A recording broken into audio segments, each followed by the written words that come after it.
Go,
We've always been a family that thinks about spend, save, give. It was refreshing to find a financial company that echoed that mentality. With Thrivent, it's more than just about gaining financial confidence. It's about how you can use your resources to create change in your community. It's been a relationship that's created a whole exponential amount of good.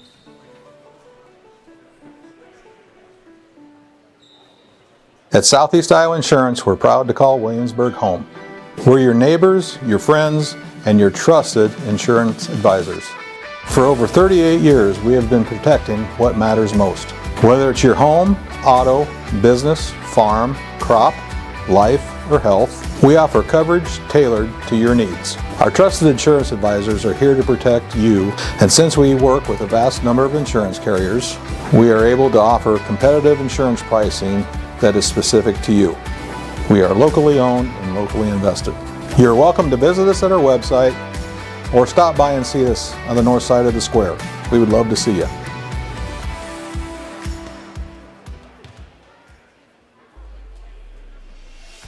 Traditional seed meters need continual adjustment to plant accurately, which leads to skips, doubles, and ultimately lost yield. V-set seed meters singulate seeds accurately without any adjustments, resulting in perfect seed placement throughout your field. Contact your local precision planting dealer today.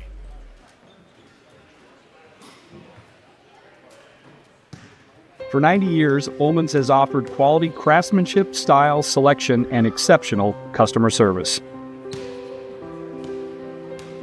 Create the home you've always wanted at Ullman's Fine Home Furnishings in Williamsburg. Let Ullman's help you select comfort and performance that will leave you with the stunning home that you've always wanted. And remember, there's always free delivery.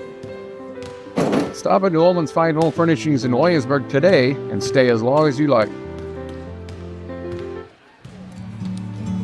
From up here, the world seems small. We can sit together.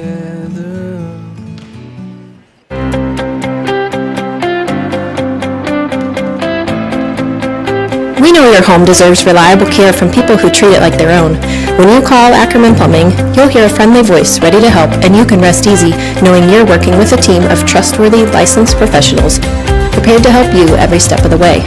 Whether it's a small plumbing repair, a kitchen and bathroom design and renovation, or a new construction plumbing, you've got this because we've got you.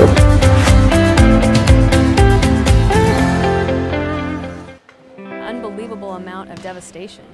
I've never seen anything like it. We had a beautiful barn that was gone in 20 minutes. Farm Bureau stepped up right away and said, hey, we got you and we'll be there for you. We were taken care of.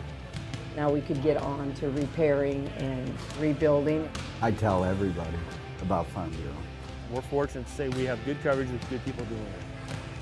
Contact Shannon Slockett and Wendy Yelland in Williamsburg today. Almost heaven, West Virginia, Blue Ridge Mountains, shining over river. Life is old here, older than the trees, younger than the mountains, growing like a breeze. Country roads take me home to the place I belong. West Virginia, oh mountain mama, take me home. Country roads.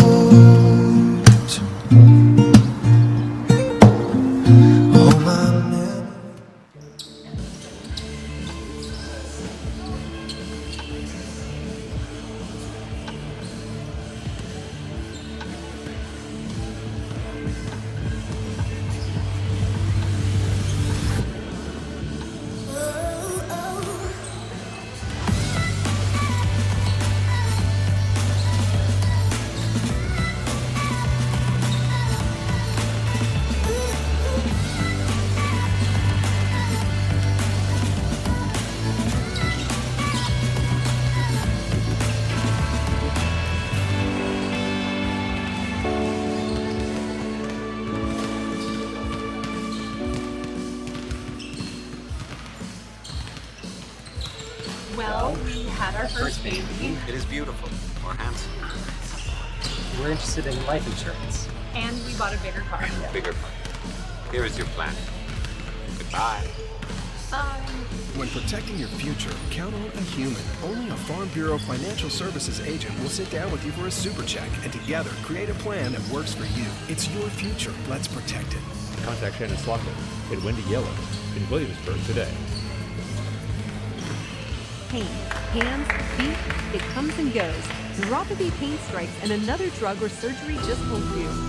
At least talk to Agape Chiropractic Laser Clinic for a consultation. It won't cost a dime.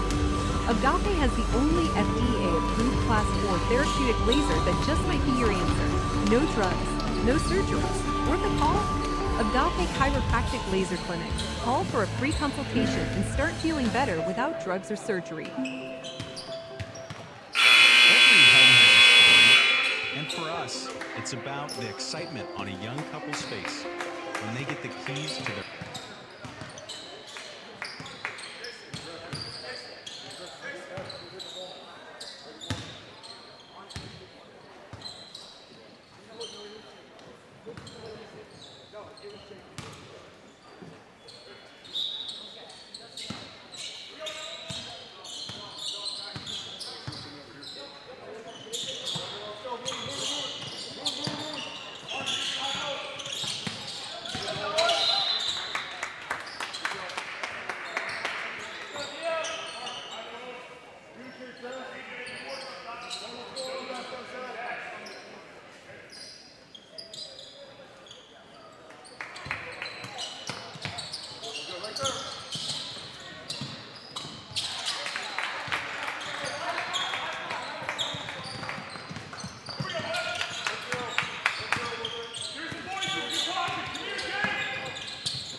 Test, test, test 1, 2.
As we wait for the Gym B game to finish in the other gym, help yourself to FFA's Chili Supper, Texas Roadhouse Rolls, and cookie dough up in the lobby.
evening and welcome to Williamsburg Raider basketball on the Williamsburg YouTube channel, wherever you are and whatever you're doing. Thank you for taking some time for Williamsburg Raider basketball.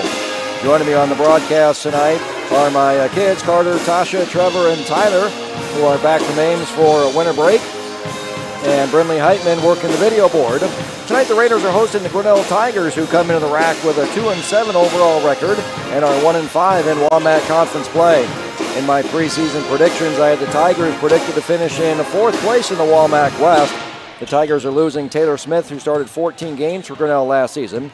But the Tigers are returning senior Aiden Gosling, who was a first-team All-Conference, along with senior Isabel Kenkel, who was on the second team. Grinnell is also returning a junior Elisini and sophomore Hope Dana, who were on the honorable mention team last year. Senior Aiden Gosling ranks 4th in field goals made, 3rd in field goals attempted, 7th in free throws made, and 1st in free throws attempted, 9th in defensive rebounding, 10th in total rebounds, 3rd in blocks, and 5th in scoring among returning players. Isabel Kenkel ranks 4th in free throws attempted, 1st in offensive rebounding, 3rd in defensive rebounding, 1st in total rebounds, and 1st in blocks among returning players. The Raiders are 7-3 all-time against Grinnell. The Raiders are 4-0 against the Tigers since they joined the WAMAC. The Raiders won the first 3 meetings back in 2011 and 2012 seasons, and Grinnell won the 3 meetings in between in 2014 and 2015. In the game last season here at the RAC, a 64-32 Raider victory. The Raiders jumped out to a 23-8 lead at the end of the first quarter and outscored the Tigers 17-7 in the second quarter for a Raider 40-15 halftime lead. The Raiders continued to add to their lead in the third quarter, outscoring the Tigers 16-5 in the third quarter for a 56-20 lead at the end of 3. Grinnell won the fourth quarter 12-8 for the 64-32 final. The Raiders had their best shooting game of the season, shooting 50% from the field, their second highest field goal percentage on the season. The Raiders' highest field goal percentage was shooting 51% in their WAMAC West clinching game versus Clear Creek Amana, and shot 40% from three-point range, taking 57% of their shots behind the three-point arc for a season-high effective field goal percentage of 61.4%, assisting on 73% of their made field goals with 16 assists, scoring 64 points for an offensive efficiency of 117.8, their 4th best offense performance on the season, 22.4 above their season average, and 37.2 above what Grinnell allowed their opponents. The Raiders posted an efficiency rating of 79, 15.9 above their season average, and 29 above what the Tigers allowed their opponents last season. For the Raiders, the Farm Bureau Star Player of the Game. If you're looking for a star to help you navigate through the difficulties of life, give Farm Bureau agent Jared Klosterber a call to learn how he can make it easy to protect the things that are most important to you.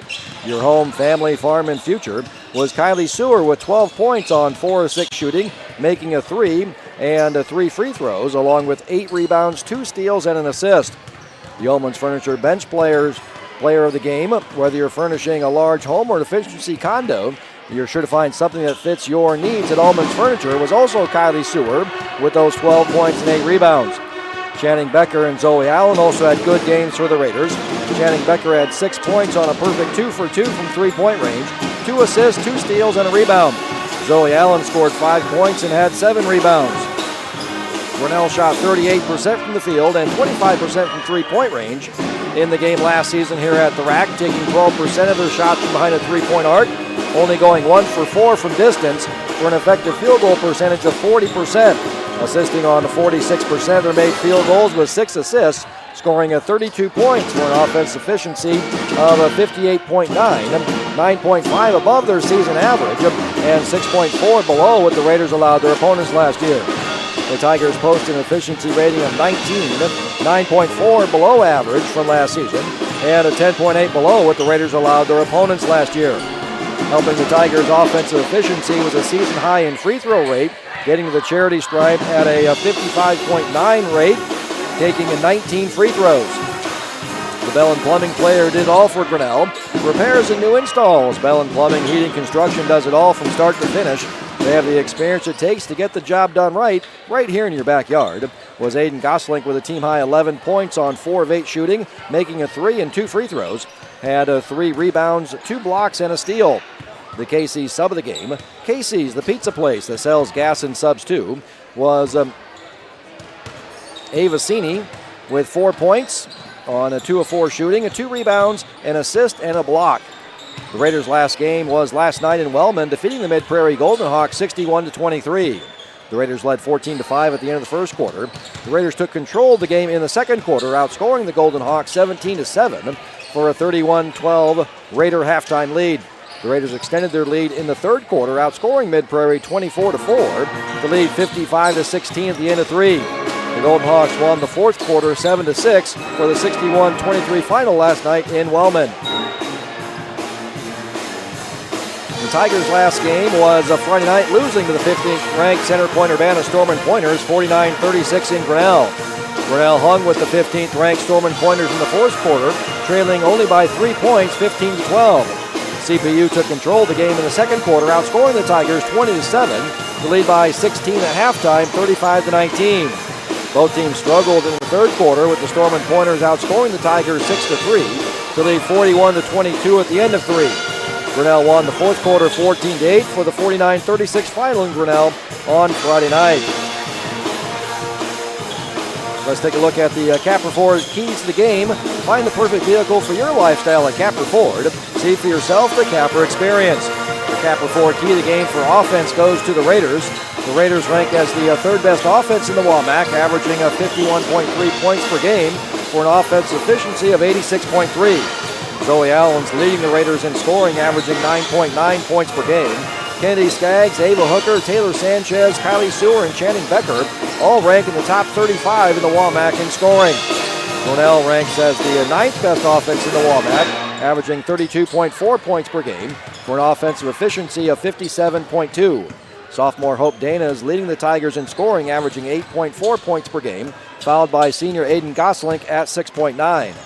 The Raiders are the sixth best shooting team in the WAMAC, shooting 37% from the field, 27% from three-point range, for an effective field goal percentage of 43%. Ava Hooker, Zoe Allen, Taylor Sanchez, Channing Becker, and Kennedy Skaggs are all averaging more than 5 shots a game for the Raiders. Zoe Allen ranks 7th in field goal percentage, shooting 46% from the field. Grinnell is the 7th best shooting team in the WAMAC, shooting 33% from the field and 26% from three-point range, for an effective field goal percentage of 37%. Sophomore Hope Dana, senior Aiden Goslink, junior Ella Cini, and little sister sophomore Ava Cini, and the sophomore Lainey Idle are averaging 5 shots a game or more for the Tigers, with Hope Dana leading the way at 8.3. Aiden Goslink is leading Grinnell in field goal percentage, shooting 42% from the field. The Raiders are the 5th best three-point shooting team, shooting 27% from three-point range, taking 41% of their shots from distance, averaging 23s, making 5.4. Kennedy Skaggs ranks 9th in the WAMAC in the three-pointers attempted, averaging 5.1 threes per game. Channing Becker ranks 8th in three-pointers made, averaging 1.8, shooting 42% from distance, which ranks 5th. Taylor Sanchez, Ava Hooker, and Tenley Sanchez are also averaging more than 2 threes per game for the Raiders. Tenley Sanchez is leading the WAMAC in taking her shots from distance, taking the WAMAC leading 90% of her field goals attempted from behind the three-point arc, with 18 of her 20 shots coming from distance. And Kennedy Skaggs ranks 8th with 73% of her shots from distance. Grinnell is the 7th best three-point shooting team in the WAMAC, shooting 26% from distance, taking 30% of their shots from behind the three-point arc, averaging 12 threes, making 3.1. Lainey Idle leads the Tigers in shooting from distance, averaging 3.3 three-pointers attempted per game, taking 66% of her shots from distance. Hope Dana leads Grinnell in three-point percentage, shooting 43% from behind the three-point arc, which ranks 3rd in the WAMAC. Ava Cini is also averaging more than 2 threes a game for the Tigers. The Raiders rank 3rd in assisting on their made field goals, assisting on 66% of their made field goals, averaging 12 assists. Channing Becker ranks 9th in the WAMAC in assists, averaging 2.8, and Ava Hooker ranks 10th, averaging 2.7. Tenley Sanchez and Kylie Sue also have above-average assist rates for the Raiders. Grinnell ranks 9th in assisting on their made field goals, assisting on 55% of their made field goals, averaging 7.3 assists. Hope Dana, Aiden Goslink, and Taraya Carter are all averaging 1.7 assists per game for the Tigers. Their Capper 4 key of the game for defense goes to the Raiders. The Raiders are the 5th best defense in the WAMAC, allowing their opponents to score 41.6 points per game for a defensive efficiency of 69.9. Grinnell is the 11th ranked defense in the WAMAC, allowing its opponents to score 48.7 points per game for a defensive efficiency of 85.9. The Raiders are allowing their opponents to shoot a WAMAC low 30% from the field and 25% from three-point range, allowing their opponents to take 41% of their shots from behind the three-point arc for a WAMAC low effective field goal percentage of 35%, allowing their opponents to assist on 63% of their made field goals, allowing 8.2 assists. Grinnell is allowing its opponents to shoot 34% from the field and a WAMAC high 37% from three-point range, allowing their opponents to take 39% of their shots from distance for an effective field goal percentage of 42%, allowing their opponents to assist on 57% of their made field goals, allowing 9.6 assists. Ava Hooker ranks 5th in the WAMAC in blocks, averaging a block per game. Zoe Allen and Kylie Sewer also have above average block rates. Isabel Kenkel ranks 2nd in the WAMAC in blocks with 16, averaging a 2.3 blocks per game. Aiden Gosselink ranks 4th at 1.4. Vinton Schellsberg's Grace Fish is leading the WAMAC in blocks with 27, averaging 3 blocks per game for the Vikettes. Ava Cini also has an above average block rate for the Tigers. The Capper 4 key of the game for the free throw line is even, as the Raiders get to the free throw line at a higher rate than Marion, but are also sending their opponents to the charity stripe at a higher rate as well. The Raiders rank 6th in the WAMAC at getting to the free throw line, getting to the charity stripe at a 32.6 free throw rate, averaging a 15.9 free throws attempted, shooting a 61%, making 9.7. Zoe Allen ranks 8th in the WAMAC in free throws made and 10th in free throws attempted, making a 2.6 free throws on 3.8 attempts. Ranking 8th in free throw percentage is shooting 68%. Ava Hooker, Taylor Sanchez, and Kennedy Skaggs are all averaging more than 2 free throws attempted per game for the Raiders.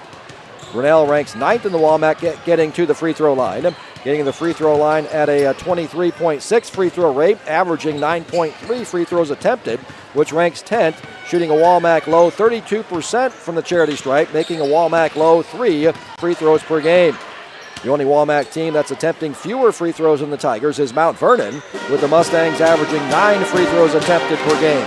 Isabel Kenkel is leading the Tigers at getting to the free throw line, getting the free throw line at a 61.5 free throw rate, which ranks 3rd in the WAMAC, averaging a 2.3 free throws attempted. Hope Dana is the only other Tiger who's averaging 2 free throws per game. The Capper 4 key of the game for rebounding goes to the Raiders, as the Raiders are the better offensive and defensive rebounding team.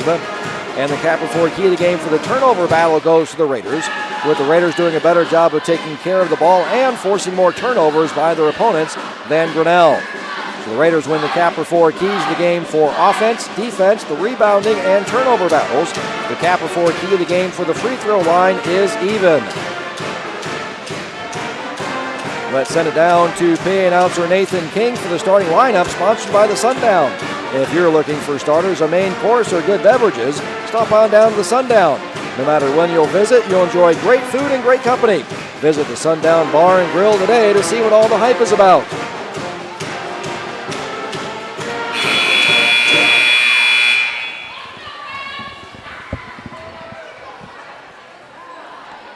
Good evening and welcome to the Warehouse on Walnut and the 2026 edition of Williamsburg Girls Basketball. The Athletic Department and Administration of Williamsburg High School invites you to enjoy the efforts of the student athletes this evening. We welcome the players, coaches, students, and fans of the Tigers from Grinnell. Athletic events can be the best environment one can find for all students and adults. Please do your part by exhibiting the qualities of good sportsmanship, train positive for your team, respecting the decisions of the game officials, and by recognizing the efforts of the opponent. First, your starting lineups for the Tigers. A sophomore, number 2, Hope Dana. A junior, number 5, Ella Cini. A senior, number 10, Isabel Kenkel. A sophomore, number 21, Ava Cini. And a senior, number 22, Aiden Gosselin. The Tigers are coached by Trent Edson, assisted by Kelly Gibbs.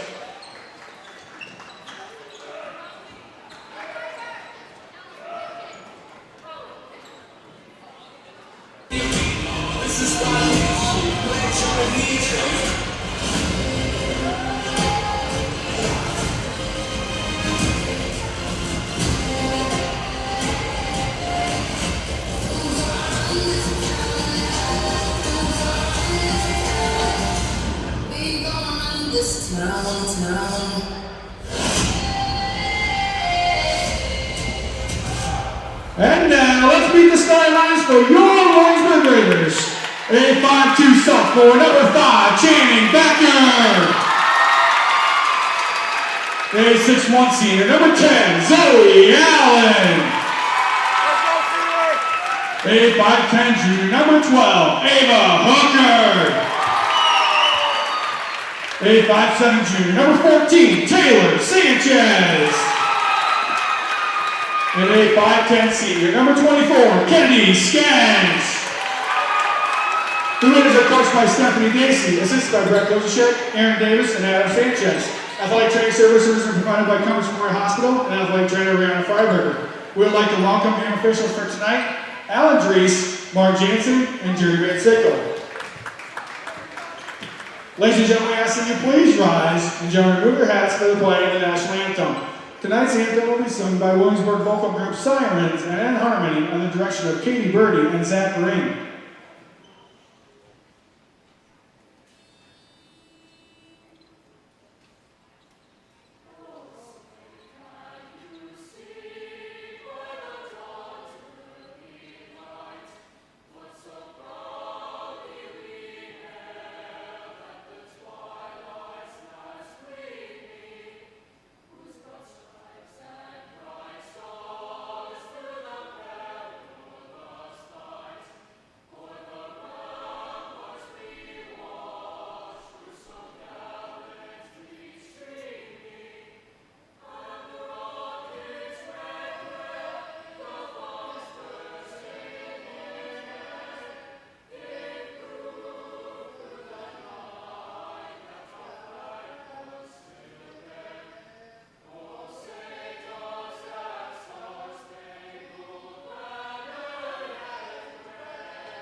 Let's take a look at the uniforms for the teams tonight, sponsored by Elite Sports. If you want your team to look its best, Elite Sports is a custom screen printing and embroidery company that's working with over 150 high schools and colleges in Iowa.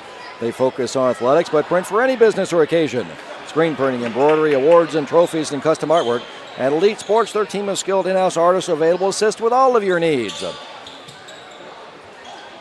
the Raiders are in their home whites. Berg on the front in red numbers outlined in black, and then the Grinnell Tigers coming out in the road black uniforms with orange Grinnell, orange numbers. And Zoe Allen winning the opening tip for the Raiders. Grinnell coming out man-to-man defense, able to get it in down low to Zoe Allen. And that's one of the few times we've seen Zoe Allen not getting double and triple teamed. That's been happening to the senior all year long. And Grinnell just having Isabel Kenkel, the 6'1 senior, trying to match up with Zoe Allen down low. We get our first foul of the ball game.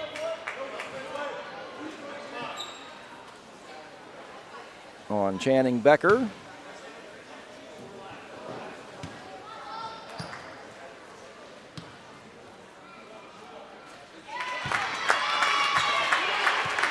Hope Dana going to the line. Gets our first points of the ball game.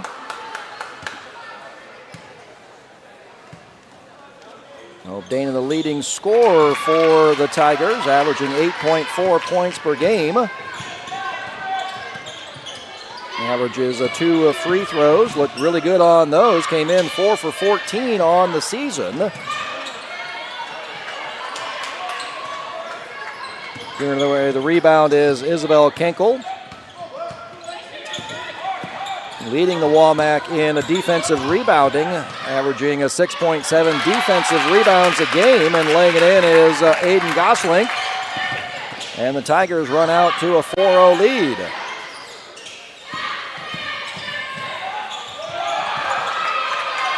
Aiden Goslink averaging 5.2 points per game.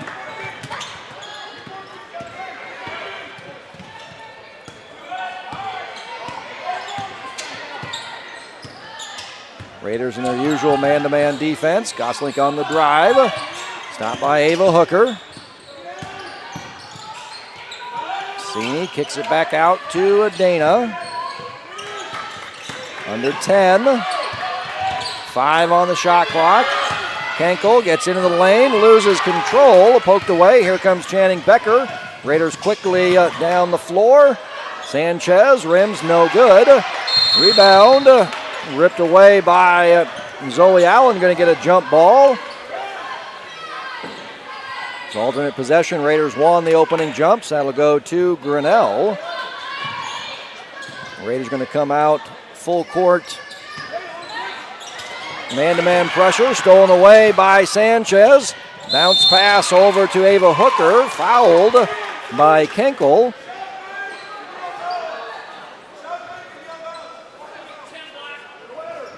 Kenkel had the block up top there, averaging 2.3 blocks per game, second in the WAMAC.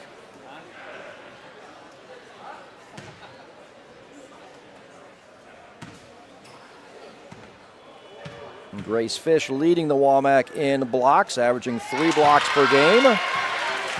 There's the first point for the Raiders. Ava Hooker hitting the free throw.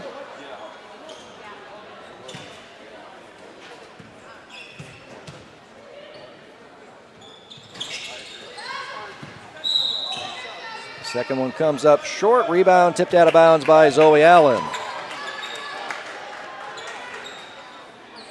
Ava getting to the free throw line for over 3 free throws attempted per game. Raiders come back with that full court pressure. Just able to get it into Dana. Able to break the pressure. Skip pass over to Kenkel. Goslink down low. Shot up and in by Ava Cini.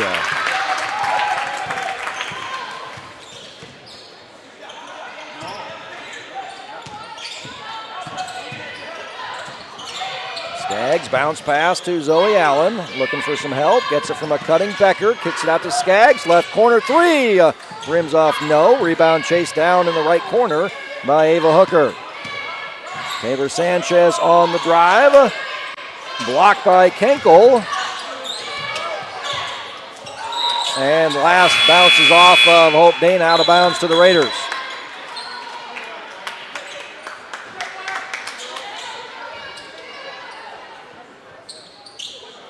So Grinnell coming out, shooting a perfect 2 for 2 from the field, perfect 2 for 2 from the free throw line. Run out to their 6-1 lead here on the drive. That could be a problem for the Tigers. Skaggs fouled on the drive. That's going to be the second foul on Kenkel. We'll see what Coach Edson does here.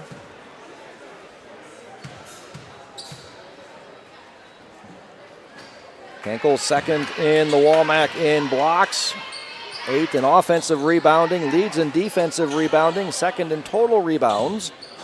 For the moment, staying on the floor. Nice box out of the shooter there, but stolen away by Kylie Sewer. Sewer on the drive, and Kenkel doing a good job of just going straight up there to avoid picking up that third foul here in the quarter, but Sewer able to go over top and lay it in. Dana looking for a cutting Cini, stolen away by Sewer. Here come the Raiders looking to tie with a 3. Henry Sanchez on the drive is bumped. That's going to be the third team foul already on Grinnell.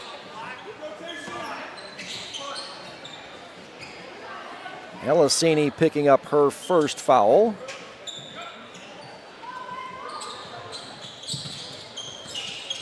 Skaggs gets it into Ava Hooker. Henkel with those 2 fouls now guarding Sewer. Skaggs stops. Toe on the line. Rebound pulled away by Kenkel. Quickly down the floor, shot no good. Rebound taken away by Hooker.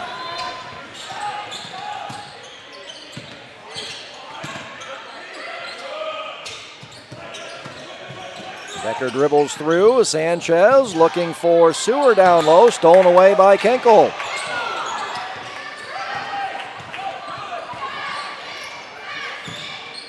Goslink will try the three. Toe on the line was Channing Beckers. That'll stay with Grinnell.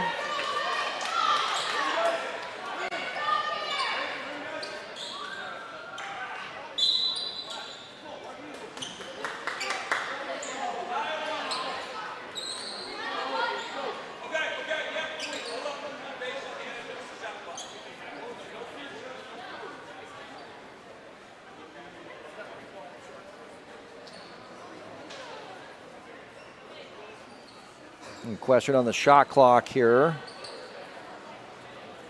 24 seconds. Goslink's shot didn't draw iron. And saying it wasn't a change of possession with Becker not having control of the ball, being out of bounds. So shot clock down to 24.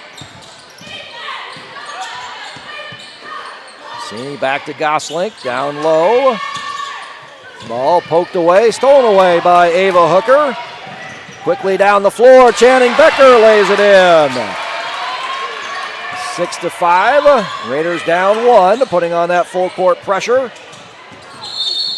And going to get a push on Tenley Sanchez there. That's her first personal foul. Second team foul on the Raiders. As Taylor Sanchez and Zoe Allen check in for Kennedy Skaggs and Ava Hooker. Man-to-man full court pressure, trying to force some turnovers.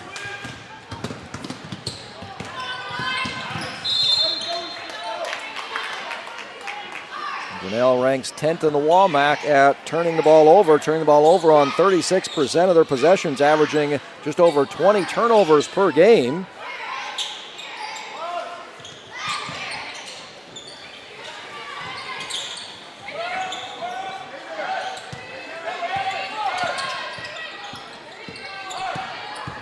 Cini taking the screen from Ava Cini. Left hand floater off glass and good. Tough shot. Taylor Sanchez for the three. No. Rebound. Knocked out of bounds by Zoe Allen. Nice box out there by Kenkel of Allen. Not letting her get to the ball.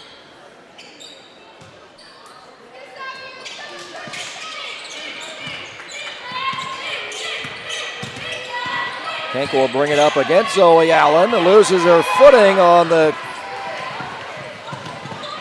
crossover, and Zoe Allen will kick it out. Taylor Sanchez for three. That rim's no good. Kenkel with another rebound.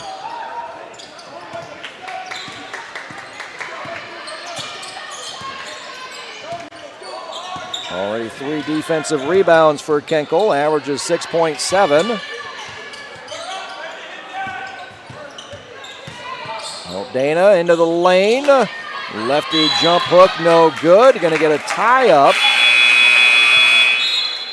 That'll go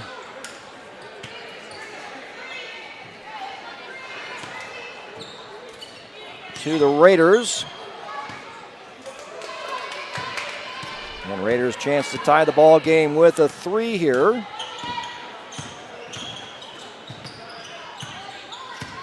Sanchez getting a screen from Sewer.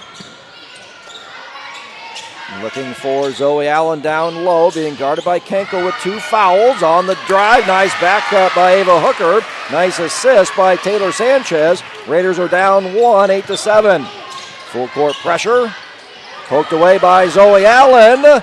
Layup, no, too strong. Offensive rebound by Allen. Putback is fouled by Cini. That'll be her second foul. So 4 fouls on Grinnell. 2 by Cini and 2 by Kenkel. Zoe Allen will head to the free throw line. Zoe ranks 8th in the WAMAC in free throws made, 10th in free throws attempted at 3.8. Shooting a 68%, which ranks 8th in the WAMAC. Makes the first to tie it up. And the Raiders in the lead. Quickly down the floor.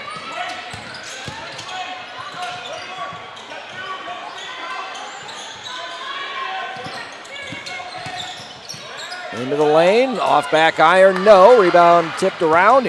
Coming away with it, Ava Hooker. Looking for Zoe Allen on that left block. Comes back to that left hand. That's going to be the third foul on Kenkel.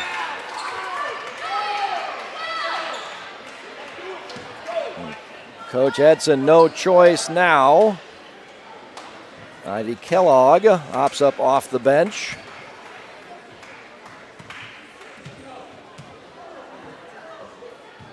Zoe Allen back to the free throw line, hits the first. So you're substituting a 5'3" Ivy Kellogg for the 6'1" Isabel Kenkel. So now the lineup on the floor for the Tigers goes 5'3", 5'2", 5'7", 5'10", 5'3".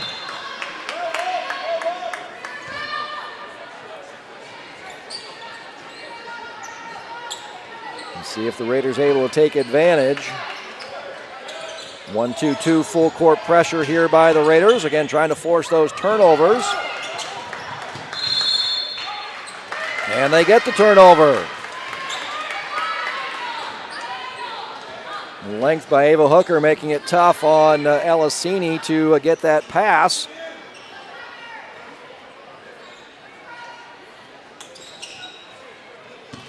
Minute to go here in the quarter. Raiders up 2 with the ball. Becker, nice bounce pass. Inside to Zoe Allen. Right hand jump hook is good. Raiders up by 4. And full court 1-2-2 full court pressure. Stepping through the double team is Kellogg. Skip pass over to Dana. Into the lane. Lefty runner, no. Out of bounds for the Raiders.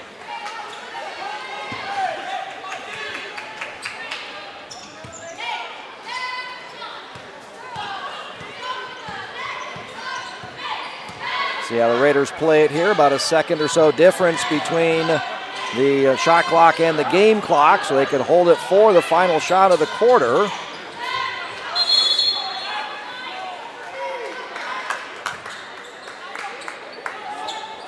And that's off Skaggs, out of bounds. Turnover on the Raiders, so now Grinnell has the remainder of the quarter. We'll see how the Tigers play it here. Raiders 1-2-2 full court pressure. Grinnell able to get it across. Skip pass to Dana. Driving on Skaggs, blocked by Zoe Allen. Raiders still plenty of time. On the drive, Becker too hard off glass. The Raiders lead 12-8 at the end of the first quarter. Grinnell ran out to a 4-0 lead, led by as many as 5, 6-1. And then the Raiders close out the quarter on an 11-2 run to now lead by 4, 12-8 at the end of the quarter. So Grinnell started out perfect, 2 for 2 from the field, end up going 3 for 10 in the quarter. So finished the quarter then going 1 for 8.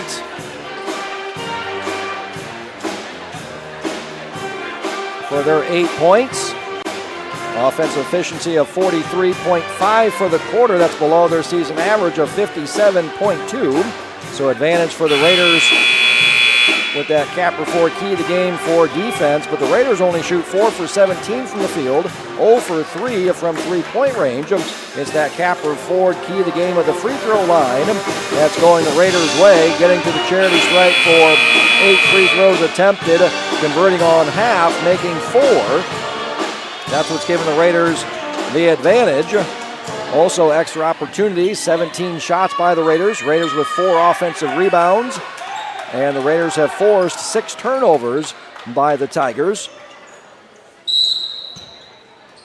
Able to get those extra shots and extra attempts from the charity stripe as well.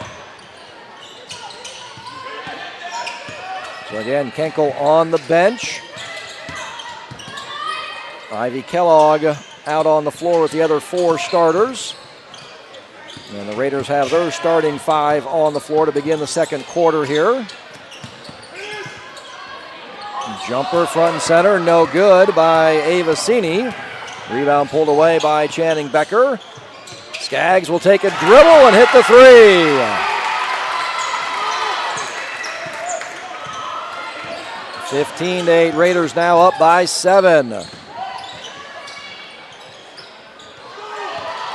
Shot no good. Nice job by Ava Hooker, just maintaining her position there, making it tough on Avicini to get that shot up. You're going to get a foul on Grinnell.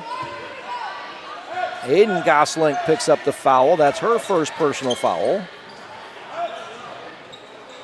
Kenny Skaggs will inbound.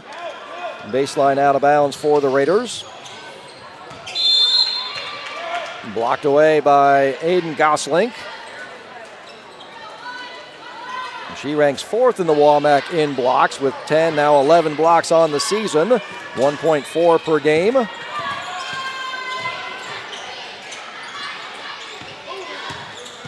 Taylor Sanchez on the drive, left a scoop shot. That's blocked out of bounds by Elisini.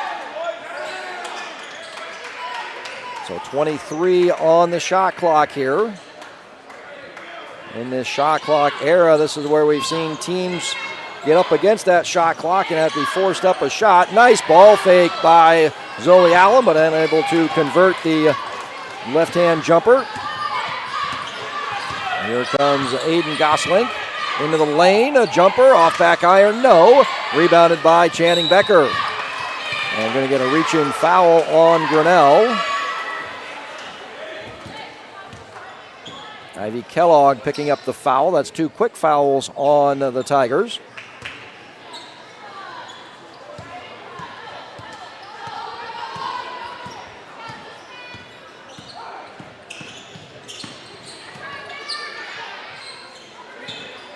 Skaggs, 1 dribble, takes the 3 again, hits again.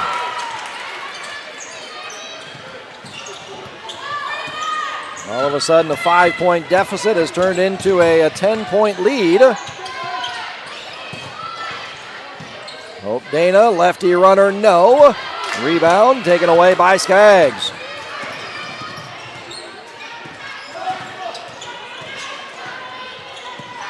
Ava Hooker on the right-hand drive. And going to get a foul, reach-in foul on the shot by Avicini. 3 team fouls already on Grinnell. Ava Hooker will go back to the free throw line.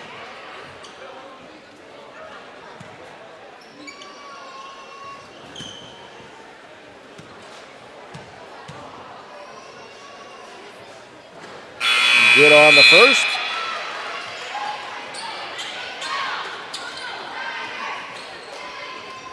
So pretty similar to the Tigers' last game at home against Center Point Urbana, where they hung with the Storm and Pointers for that first quarter. Then it was Center Point Urbana taking control of the game in the second quarter.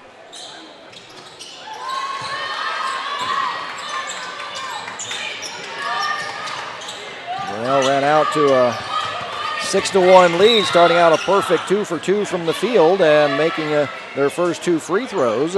As Laney Idle checks into the ball game.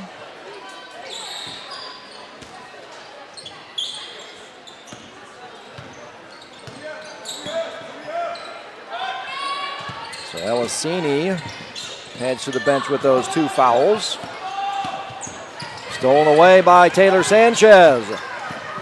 Nice job running the floor, blocked out of bounds by Gosling. Nice job running the floor was Tenley Sanchez. And that forced Gosling to drop. Oh, they called a foul on that block.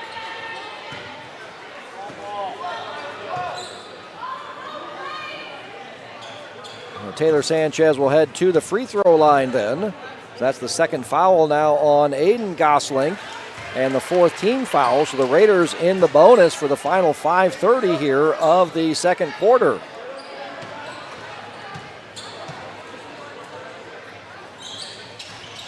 Second one rims out no good. Rebound taken away by Gosling.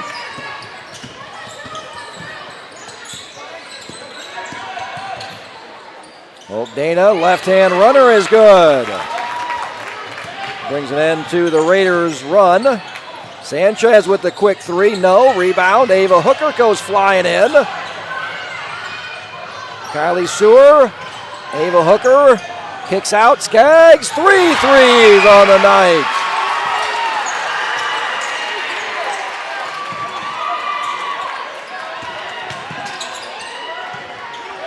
Raiders coming with that 1-2-2 full court pressure, able to get it across to Dana. Now Gosling will initiate the offense, being guarded by Sewer. Dana gets the screen, pulls up, shot, no. Rebound pulled down by Sewer. Quickly up the floor to Skaggs. Skaggs 3 for 3 from three-point range.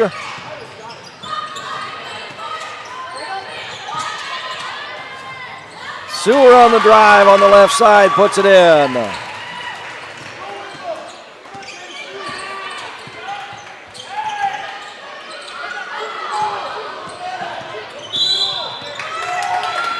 One second left before the 10-second violation. Coach Edson takes the timeout.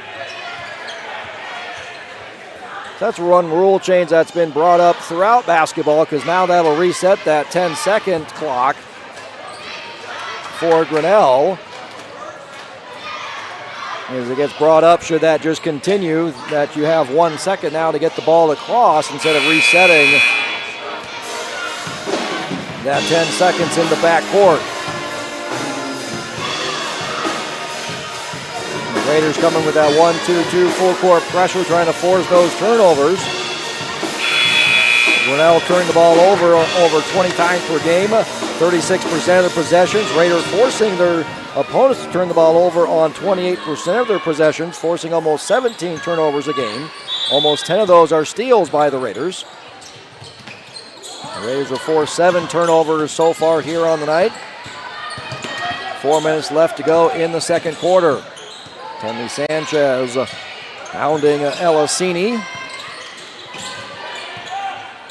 Down to 10 on the shot clock. Down to 5. Gosling from the logo, 2-1, and that's going to be a shot clock violation.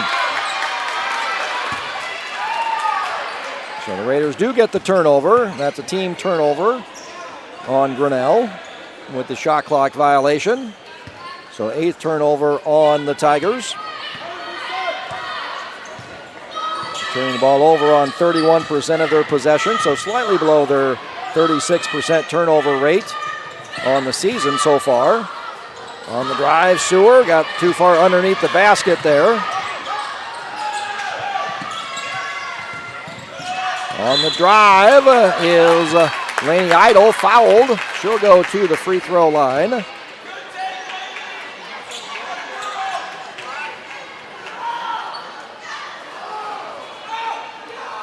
Lainey Idle 0 for 2 on the season from the charity stripe.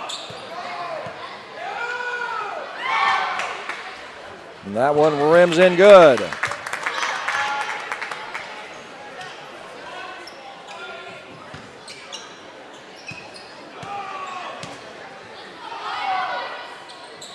Second one, that just rims no good. Rebound pulled down by Ava Hooker. Raiders quickly down the floor. Tenley Sanchez shuffled the feet before she got the ball down there. Turnover on the Raiders.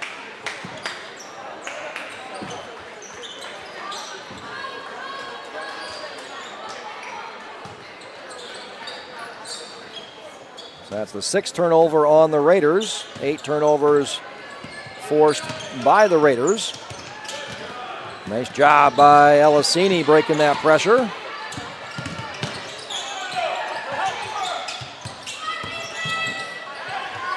Too hard off glass. Offensive rebound by Avicini. She'll go to the free throw line.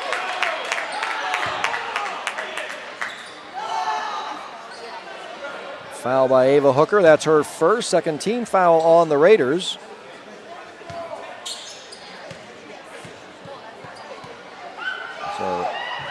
Ava Cini, 1.4 free throws per game, but the top free throw percentage shooter for Grinnell, shooting 57% from the charity stripe.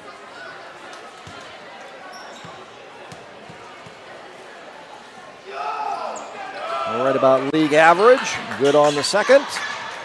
Womack average is 56.9% from the free throw line. Sanchez getting downhill, left hand layup is good. Raiders ran that weave action up top. That opened up Sanchez and that left side.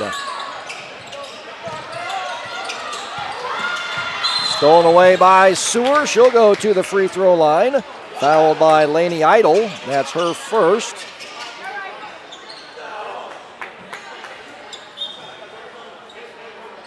Yep, nope, you don't get the check in quite yet after the first free throw in the bonus situation. That being the 15th foul.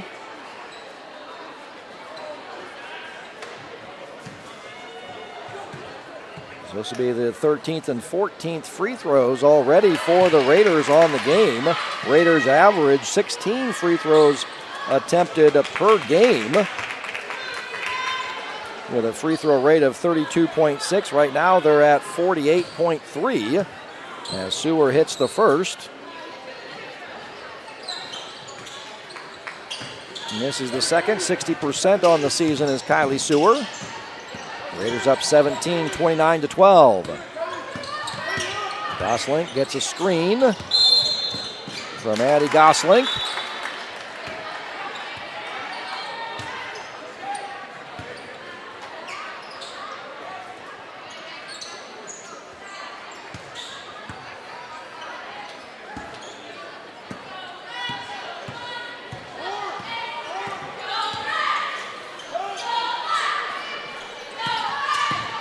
Sewer on the drive.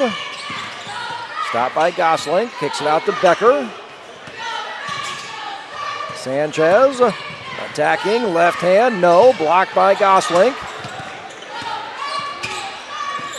Down to 10 on the shot clock.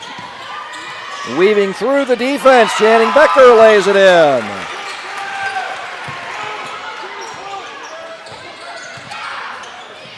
And with the Raiders with that 1-2-2 full court pressure. Nice job not reaching in there by Sewer, picking up a foul. Double team on Kellogg in the corner. Sewer and Allen. Skip it over to Dana on the drive. Lefty on that left side. Bounce pass into Addie Goslink. She's fouled and chill. They call that on the floor. Before she got in the act of shooting.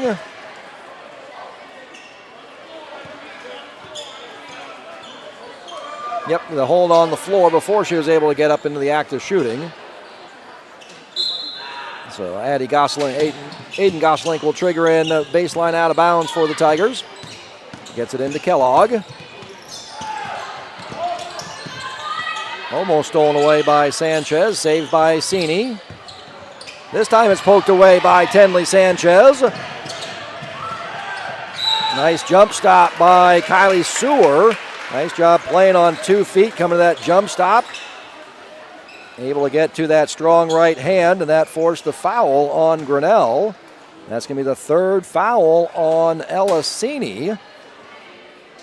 So Ellisini with 3 fouls, and Isabel Kenkel with 3 fouls. That's 2 of your starters with 3 fouls each.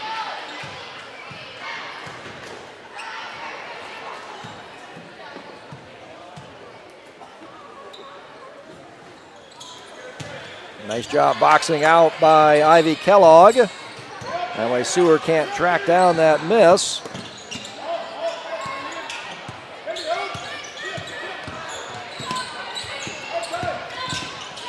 Cini, nice job stopping at the free throw line as the lane got clogged up. Little weave action here out front by Grinnell. Dana will take the 3, no. Rebound chased down by Addie Gosling. 3 again by Dana. That rim's no good. Ball poked away by Aiden Gosling by Kennedy Skaggs, and it'll stay with Grinnell. Long possession here for the Tigers.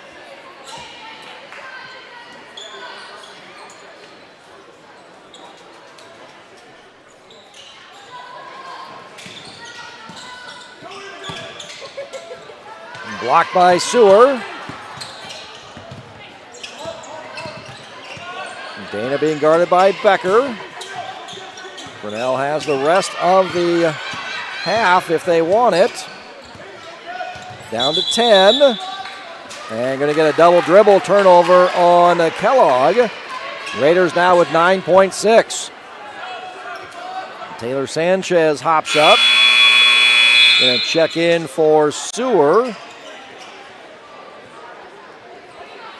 So 4 3-point shooters now on the floor with 9.6, along with Zoe Allen. Nice screen for Becker by Ava Hooker. Get a 3-second violation on Zoe Allen. So that'll turn it back over to Grinnell. 4.6 on the clock.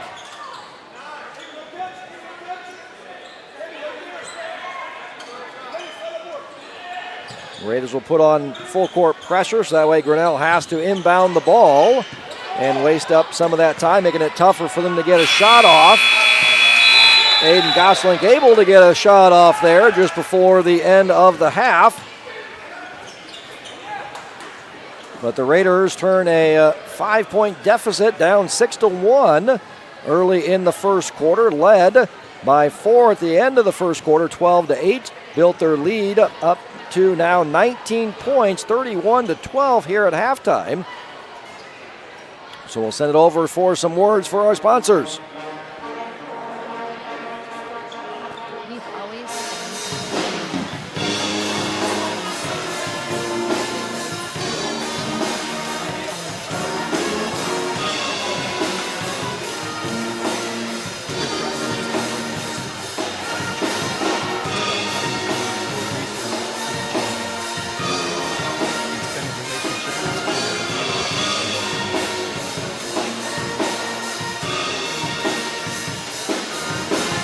At Southeast Iowa Insurance, we're proud to call Williamsburg home. We're your neighbors, your friends, and your trusted insurance advisors. For over 38 years, we have been protecting what matters most. Whether it's your home, auto, business, farm, crop, life, or health, we offer coverage tailored to your needs. Our trusted insurance advisors are here to protect you, and since we work with a vast number of insurance carriers, we are able to offer competitive insurance pricing that is specific to you. We are locally owned and locally invested. You're welcome to visit us at our website or stop by and see us on the north side of the square. We would love to see you.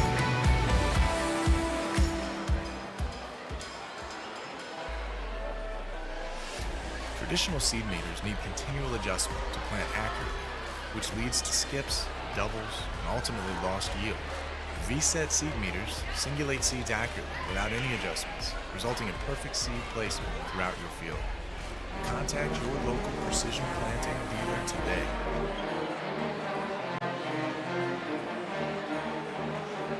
For 90 years, Ullman's has offered quality craftsmanship, style, selection, and exceptional customer service. Create the home you've always wanted at Ullman's Fine Home Furnishings in Williamsburg. Let Ullman's help you select comfort and performance that will leave you with the stunning home that you've always wanted. And remember, there's always free delivery. Stop into Ullman's Fine Home Furnishings in Williamsburg today and stay as long as you like. From up here, the world seems small. We can sit together.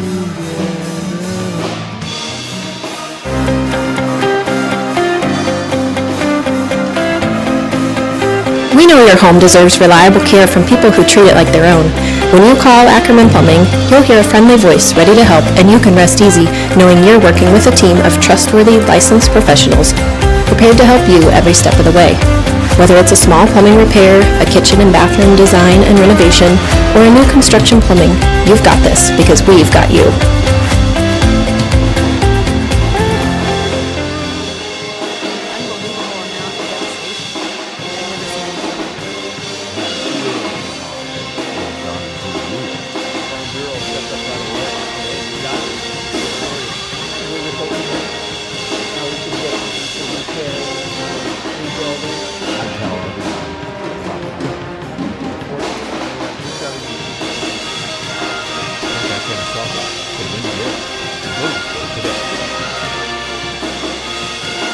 Almost heaven, West Virginia, Blue Ridge Mountains, Shenandoah River. Life is older, older than the trees, younger than the mountains, growing like a breeze. Country roads take me home to the place I belong. West Virginia, old mountain mama, take me home, country roads. Oh my man.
Laser Clinic. Call for a free consultation and start feeling better without drugs or surgery. Every home has a story, and for us, it's about the excitement on a young couple's face when they get the keys to their first home, or the happiness of watching a growing family purchase a home with a bigger backyard for their kids to roam.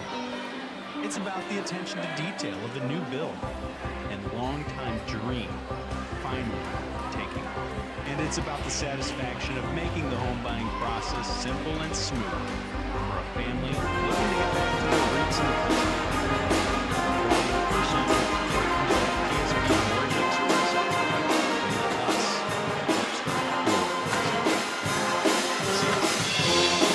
There are places where people truly value relationships. The distance is measured in acres, and all the road leads to friends of the real mission to provide for the lives, the community, and the world. That's where you'll find us. Generation after generation. Farm Bureau Financial Services. It's your future. Let's protect it. Agency can move today.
let's take a quick look at our halftime stats.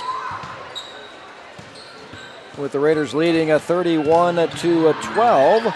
Our Capricorn key of the game for offense going to the Raiders, scoring 31 points, offensive efficiency of 97.7.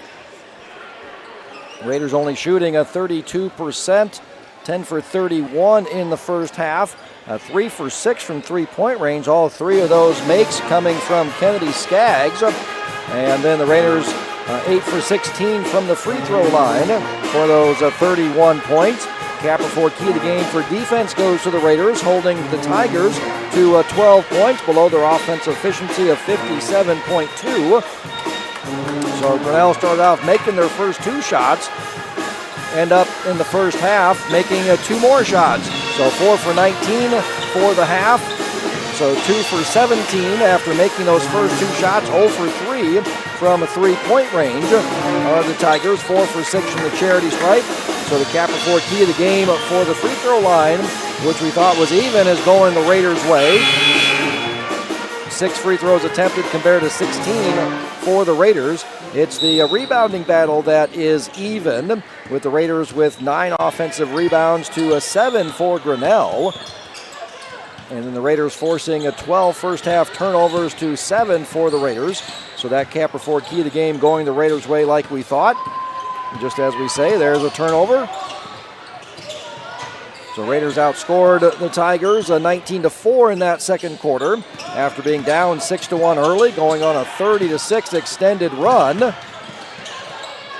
Nice job by Gosling to save the possession there. Cini in the corner. Kenkel back on the floor with those 3 fouls, as is Cini with those 3 fouls. Ava Hooker comes out of the pack with it. And going to get a foul. That's going to be the 3rd foul then on Aiden Gosling. So Ella Cini, Isabel Kenkel, Aiden Gosling, 3 of your 5 starters with 2 fouls, and back to the free throw line go the Raiders.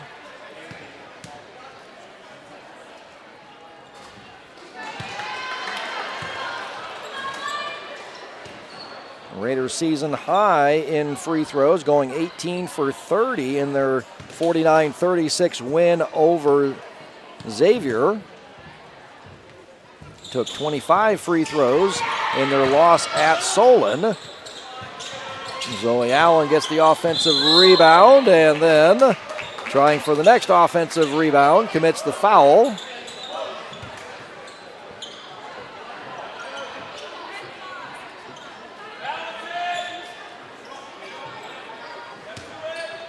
Raiders with that full court pressure. Man-to-man full court pressure this time. Almost traveling was Kenkel, but able to keep that left foot down to avoid the turnover. Stepping up, Gosling, no. Ava Hooker skips in the lane, skips it over to Skaggs. 3, that's her first miss on the night. On the other 3 threes that she's made, she's got that one dribble to get herself into rhythm there. That time was just a catch and shoot. Another opportunity here. Dana on the drive is going to get fouled by Zoe Allen. Zoe Allen picks up 2. Oh, going to call that on Becker, not Allen. So that's Becker's second, rather than Allen's second free throw. Dana goes to the free throw line.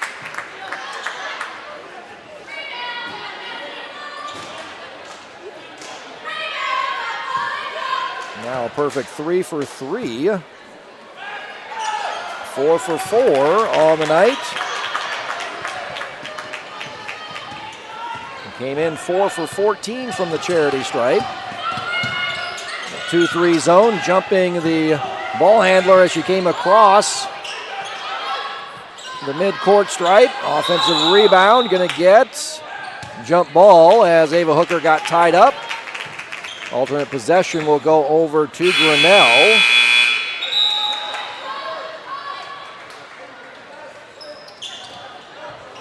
So That goes into the scorebook as a turnover for the Raiders. And full court, 1-2-2, a full court pressure this time.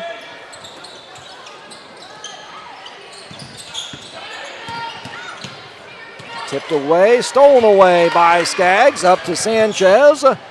Blocked by Kenkel. You see why Kenkel's second in the WAMAC in blocks. That's her third here on the night. Might have more if it wasn't for the 3 fouls, sitting much of that second quarter in foul trouble. Dana on the drive, no. Rebound pulled down by Becker.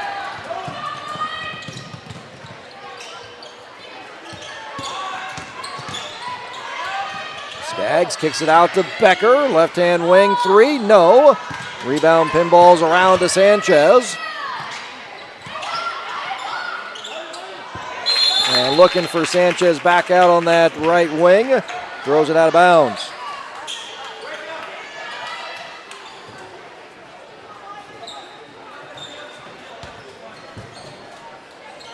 And Raiders full court pressure, 1-2-2. Kind of 3-quarter pressure since they're inbounding the ball.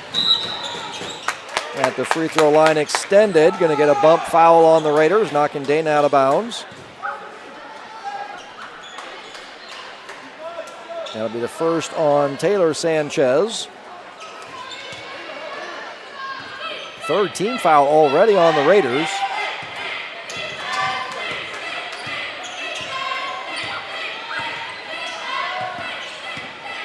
Dana hands it off to Gosling.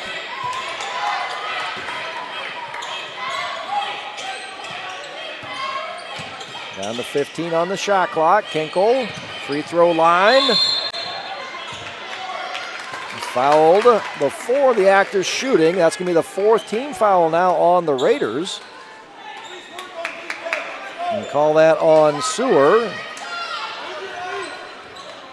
That's her first personal foul. So Grinnell in the bonus now for the remainder of the quarter. Gosling blocked out of bounds by Ava Hooker. Ava Hooker having a nice all-around game as she usually does. 5 points, 9 rebounds, 1 assist. Now a block and a steal. Kenny Skaggs leading the Raiders in scoring with 9 points with those 3 threes. Nice job by Sewer, just walling up there on the drive by Dana.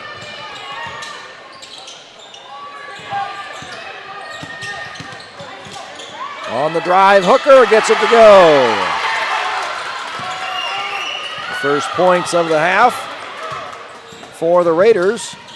Very reminiscent of their game against Center Point Urbana on Friday night, where Grinnell hung with the Storm Pointers in that first quarter. CPU took control in the second. And both teams struggling here in the third quarter as Dana gets a runner to fall.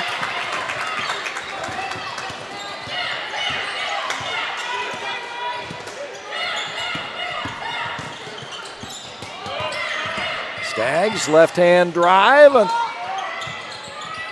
Rebound comes out to Cini. Becker back defensively for the Raiders.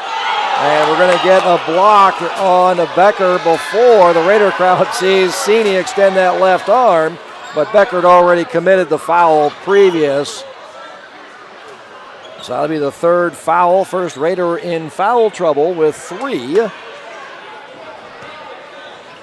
So already committed the foul, did Becker before Cini got that left arm extended.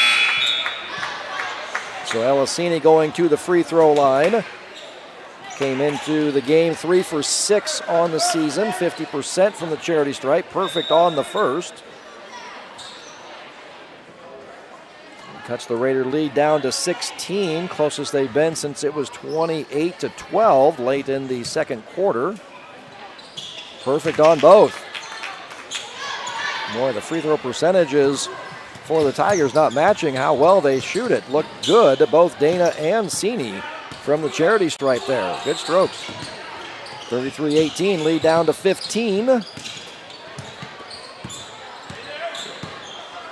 Skaggs, left-hand dribble, able to get to that left hand, drives to the basket, fouled by Sini. Ava Sini will pick up the foul. That'll be her second. And Skaggs will go to the free throw line for one more.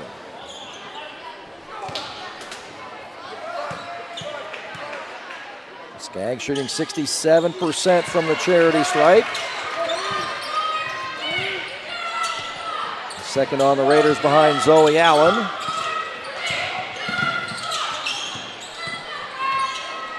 Dana blocked away by Sewer. Taken away by Hooker. Splits the double team. And we're going to get a travel. Either going to have to be like a jump ball or a travel, one or the other. Went up with it, came down with it. So you're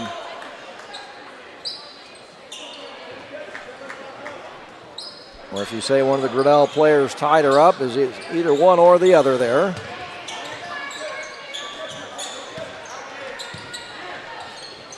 Man-to-man full court pressure here being applied by the Raiders. Aiden Goslink brings it across, gets it to Sini. Sini. Goslink, left wing, mid-range jumper is good.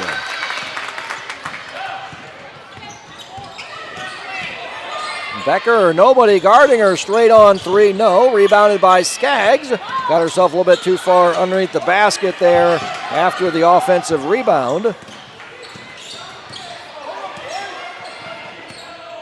Chance for Grinnell to cut it back to 14 points. Poked away by Skaggs. Tenley Sanchez looking for a cutting Skaggs, but stolen away by Sewer, and she travels.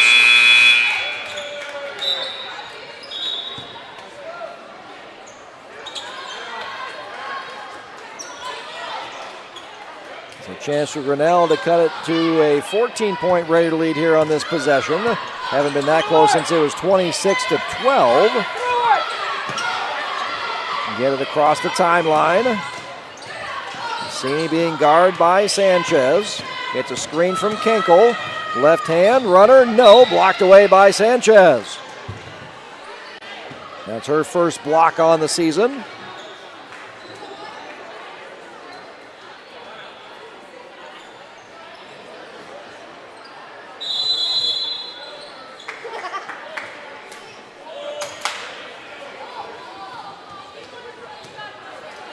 Coach Edson will take a full timeout.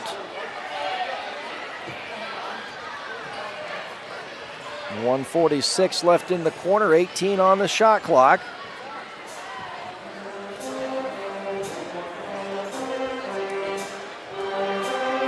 So both teams getting to the free throw line at higher rates than what they normally do, and that's what we've seen so far in the WAMAC on the season. So teams are getting to the free throw line at an average rate of 29.6, averaging 13.9 free throws attempted per game. So before the new foul rule of resetting after 5 fouls per quarter, so the last season of the old way of doing things was teams were averaging 13.1 free throws attempted. For girls, that had gone down to 12.4 and then 11.5 last season. Up to 13.9 this season, but teams are not taking advantage, only shooting 57% from the free throw line.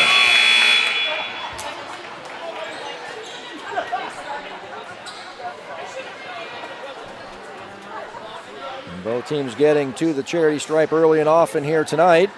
Raiders up 36-20. Sini inbounds. Goslink flips it over to Ava Sini. Her three is good. That cuts the Raider lead down to 13. That's the closest the Tigers have been since they were down 11, 21-10. Channing Becker looking for the answer. No. Rebound. Going to get a foul on the rebound on Zoe Allen.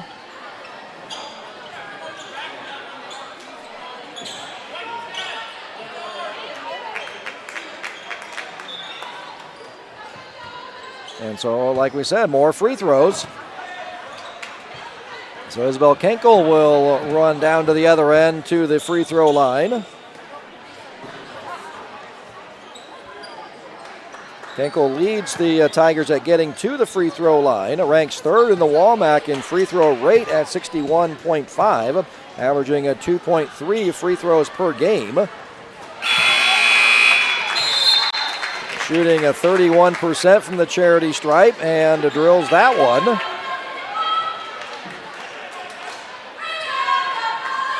Where Grinnell came in shooting 32% from the charity stripe, last in the WAMAC. So far here tonight, 8 for 12, 9 for 13 as she connects on both of those. And the Raider lead is down to 11. Led by 19 at the end of the first half. Zoe Allen puts an end to that run by the Tigers.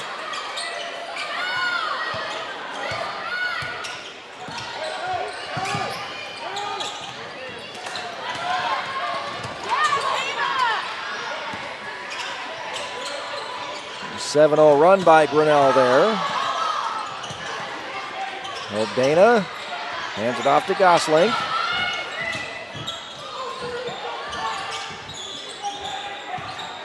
Kenkel kicks it back out to Gosling. Down to 5 on the shot clock. Gets the shot off, rim, no. Rebound pulled down by Sewer. Raiders with the last opportunity here of the quarter.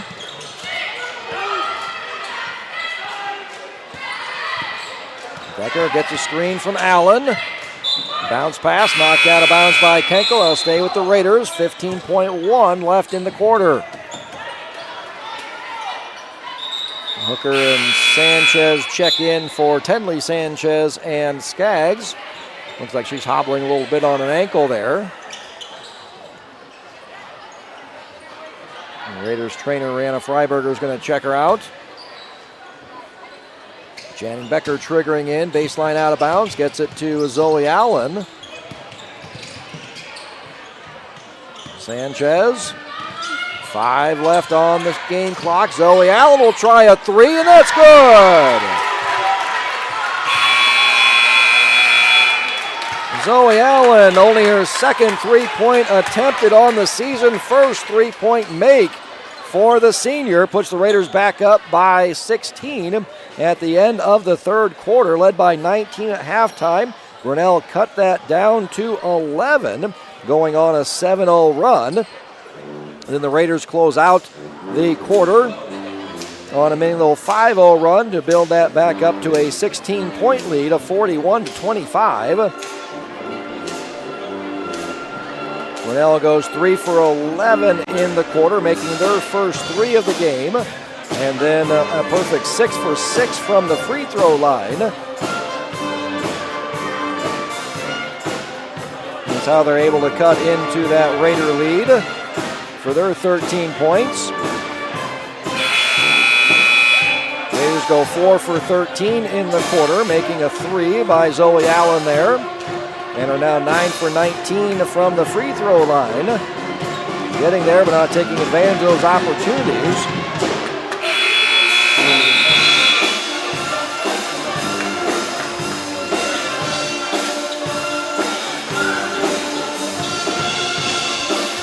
Raiders break the huddle for starting the fourth quarter here. Becker, Hooker, Sanchez, Sewer, and Zoe Allen on the floor. And then Grinnell with their starting 5. Dana, Cini, Kenkel, Ava Cini, and Gosling. And Sanchez with the 3. 8-0 run by the Raiders. Build that lead back up to 19 points, what it was at halftime. Almost stolen away by Zoe Allen. I'm going to say she was out of bounds as she touched that. Either way, hope Elisini had the ball anyway.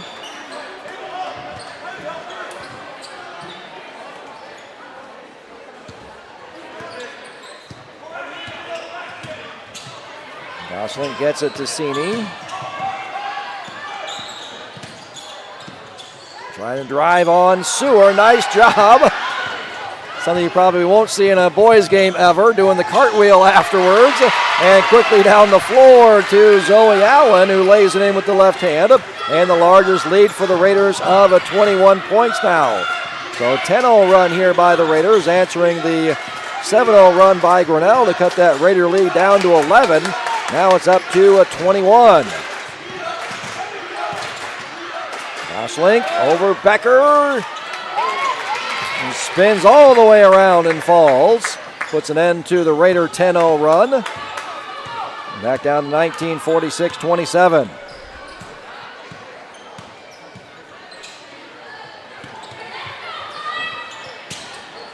Sewer on the drive. Left side. Blocked out of bounds, but picking up the foul is Aiden Gosling. First team foul of the quarter on Grinnell. Fourth personal foul on Gosling. So serious foul trouble for Grinnell. Gosling with 4, and Elisini, Isabel Kenkel with 3 each. Kenkel had those 3 in the first half.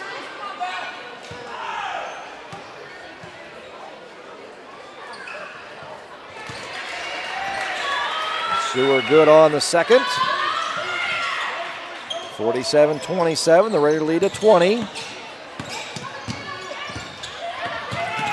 Kenkel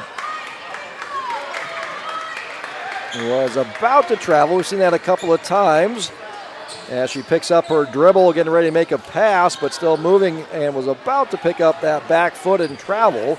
But just before that happened, Coach Edson calls a timeout. Only 2 timeouts left for Grinnell. Raiders with a full complement of timeouts.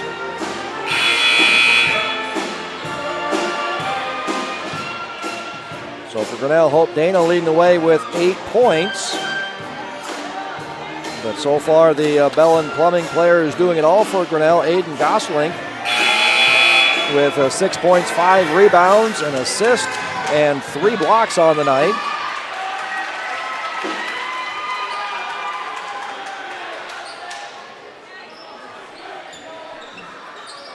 For the Raiders, Zoe Allen leading the way with 12 points. Ava Hooker, the early leader for the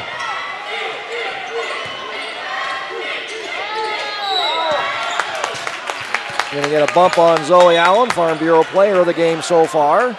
7 points, 10 rebounds, almost a double-double.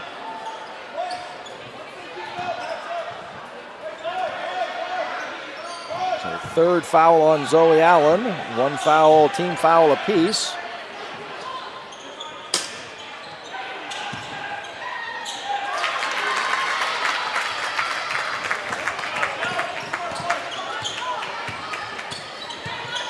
Isabel Kenkel getting it to go.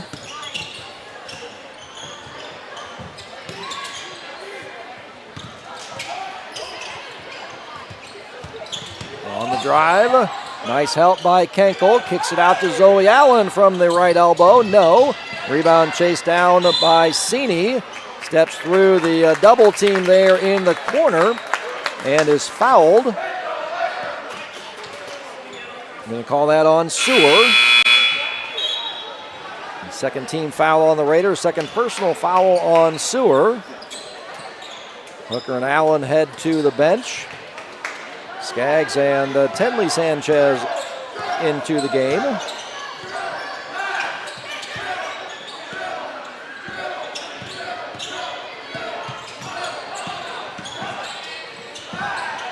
And Gosling just able to get that away to Cini before the travel. And kicking it out. Looking for Hope Dana. And Kenkel, that's going to go out of bounds.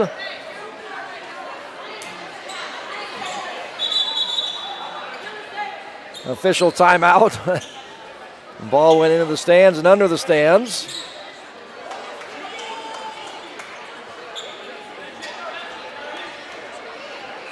And backup game ball.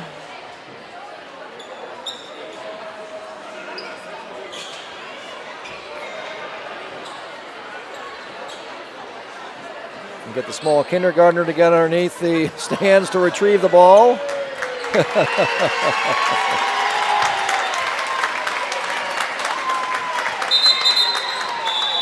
There's your Farm Bureau star player of the game.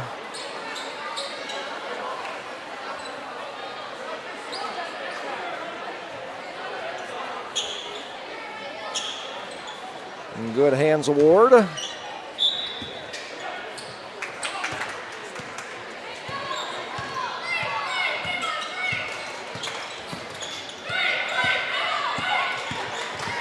Becker hands it off to Sanchez. Now to Skaggs, gets a screen from Sewer. Nice post up by Sewer against Ava Cini. She'll pick up the foul.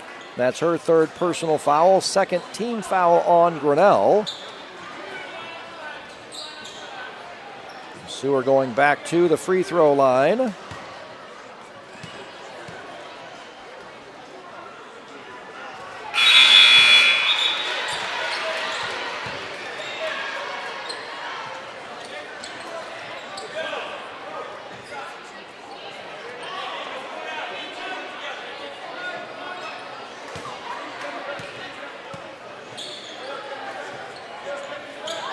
Previous tonight, Sewer's high from the free throw line of 4 free throws attempted a couple of times versus center point Urbana and Xavier.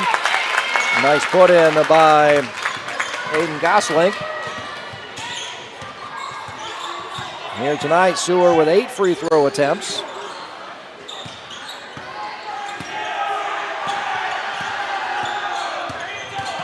Becker on the drive, right hand, no. Ripping the ball away from Hope Dana is Kylie Sewer and laying it in. Raiders back up by 20. 51-31, just over 4 to play. Cini into the lane, tipped around, taken away by Tenley Sanchez, up to Taylor Sanchez. Sees Isabel Kenkel there, blocked by Gosling. That's her 4th block on the night.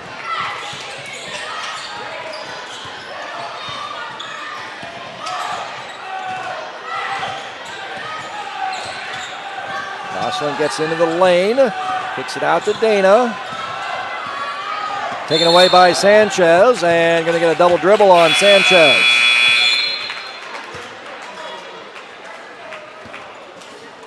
And trying to secure the ball as Hope Dana was coming in, trying to steal it back. Sanchez got that other hand involved.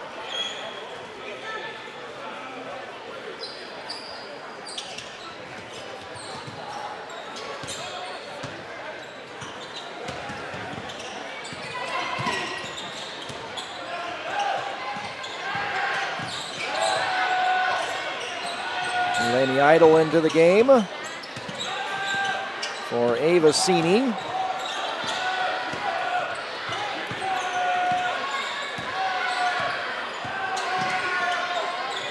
Gosling.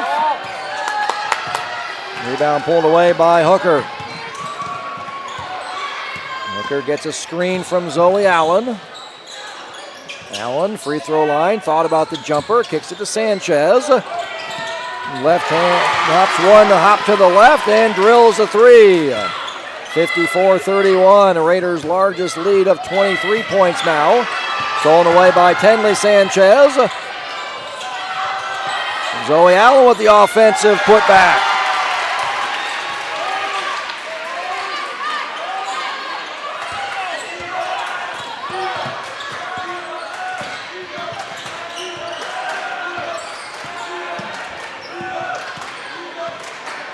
Gosling on the dribble against Hooker, spins into the lane, kicks it out, 3, no good, rebound pulled away by Becker. Quickly down to Tenley Sanchez, left hand layup is good.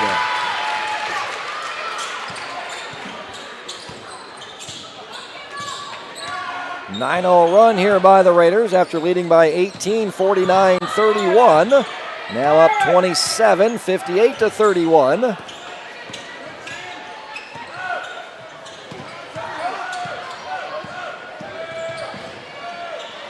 Another 3-point attempt off front iron.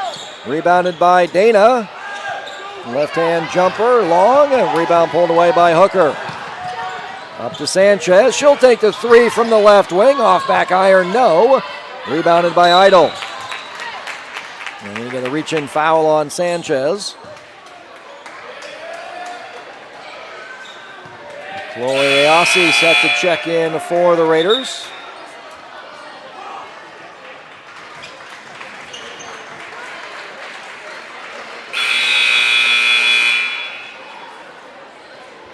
Coming in for Channing Becker.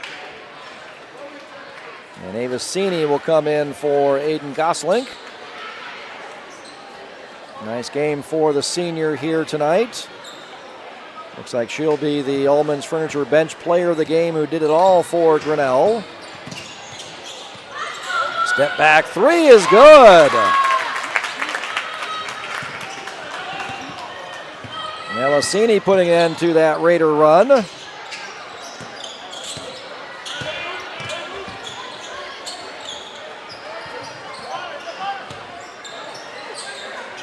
Sanchez down low. A nice back cut by Ava Hooker. Comes up just short. Kicks it back out to Sanchez. Thought about the three. Zoe Allen at the free throw line. Skip pass over to Sanchez. Ripped away by Grinnell. Here comes Zassini. A minute left to go.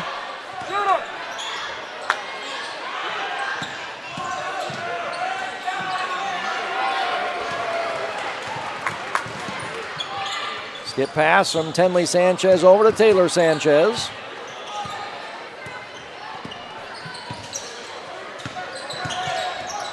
Nice bounce pass by Chloe Ayasi with the assist to Zoe Allen.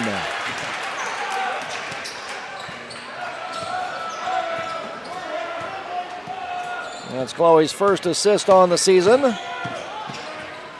Only her second game on the season of varsity action.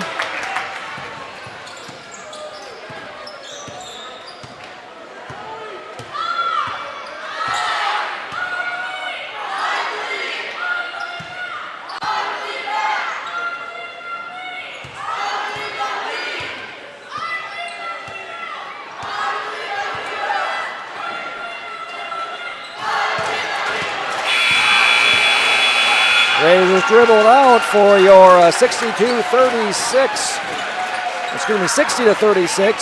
24-point final. So looking at our Capper Ford keys to the game. Capper Ford key to the game for offense goes to the Raiders, scoring 60 points. Offensive efficiency of 98.7, above their average of 86.3. Capper Ford key of the game for defense. Going to give it to Grinnell for their offense over the Raider defense, posting 36 points there. Getting 11 fourth quarter points, 24 points in the second half for an offense efficiency of 59.2. That's two above their season average of 57.2. So we'll give it to Grinnell's offense over the Raiders defense. Capper Ford key of the game for the free throw line goes to the Raiders. Raiders getting to the charity stripe at a 40.4 rate, 23 free throws attempted. Not taking advantage of those opportunities, shooting 52%, making 12. It was Grinnell who comes in as the worst free throw percentage team in the WAMAC, shooting a 32% from the charity stripe. They go 10 for 12 from the free throw line, 83%. Capper Ford key of the game for rebounding. Grinnell with 9 offensive rebounds, collecting a 31% of their misses, slightly above their average of 29%. The Raiders with 16 offensive rebounds, grabbing 46% of their misses. So that Capper Ford key of the game goes to the Raiders. And then the turnover battle, slight advance for the Raiders there as well, forcing 18 Grinnell turnovers, forcing the Tigers to turn the ball over on 30% of their possessions, slightly below their 36% turnover rate. Raiders turned the ball over 14 times, turning the ball over on 23% of their possessions, slightly below their average of 24.7. So the player did it all for Grinnell.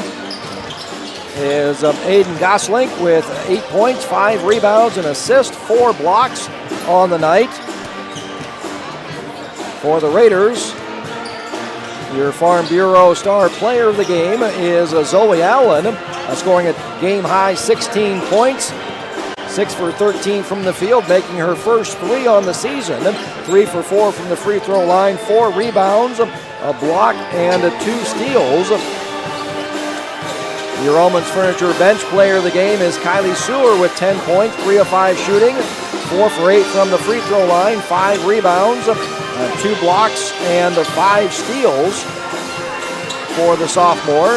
Also having good games for the Raiders, Ava Hooker with 7 points, 13 rebounds, 5 offensive, 8 defensive, an assist, 2 blocks, and a steal for Ava Hooker tonight.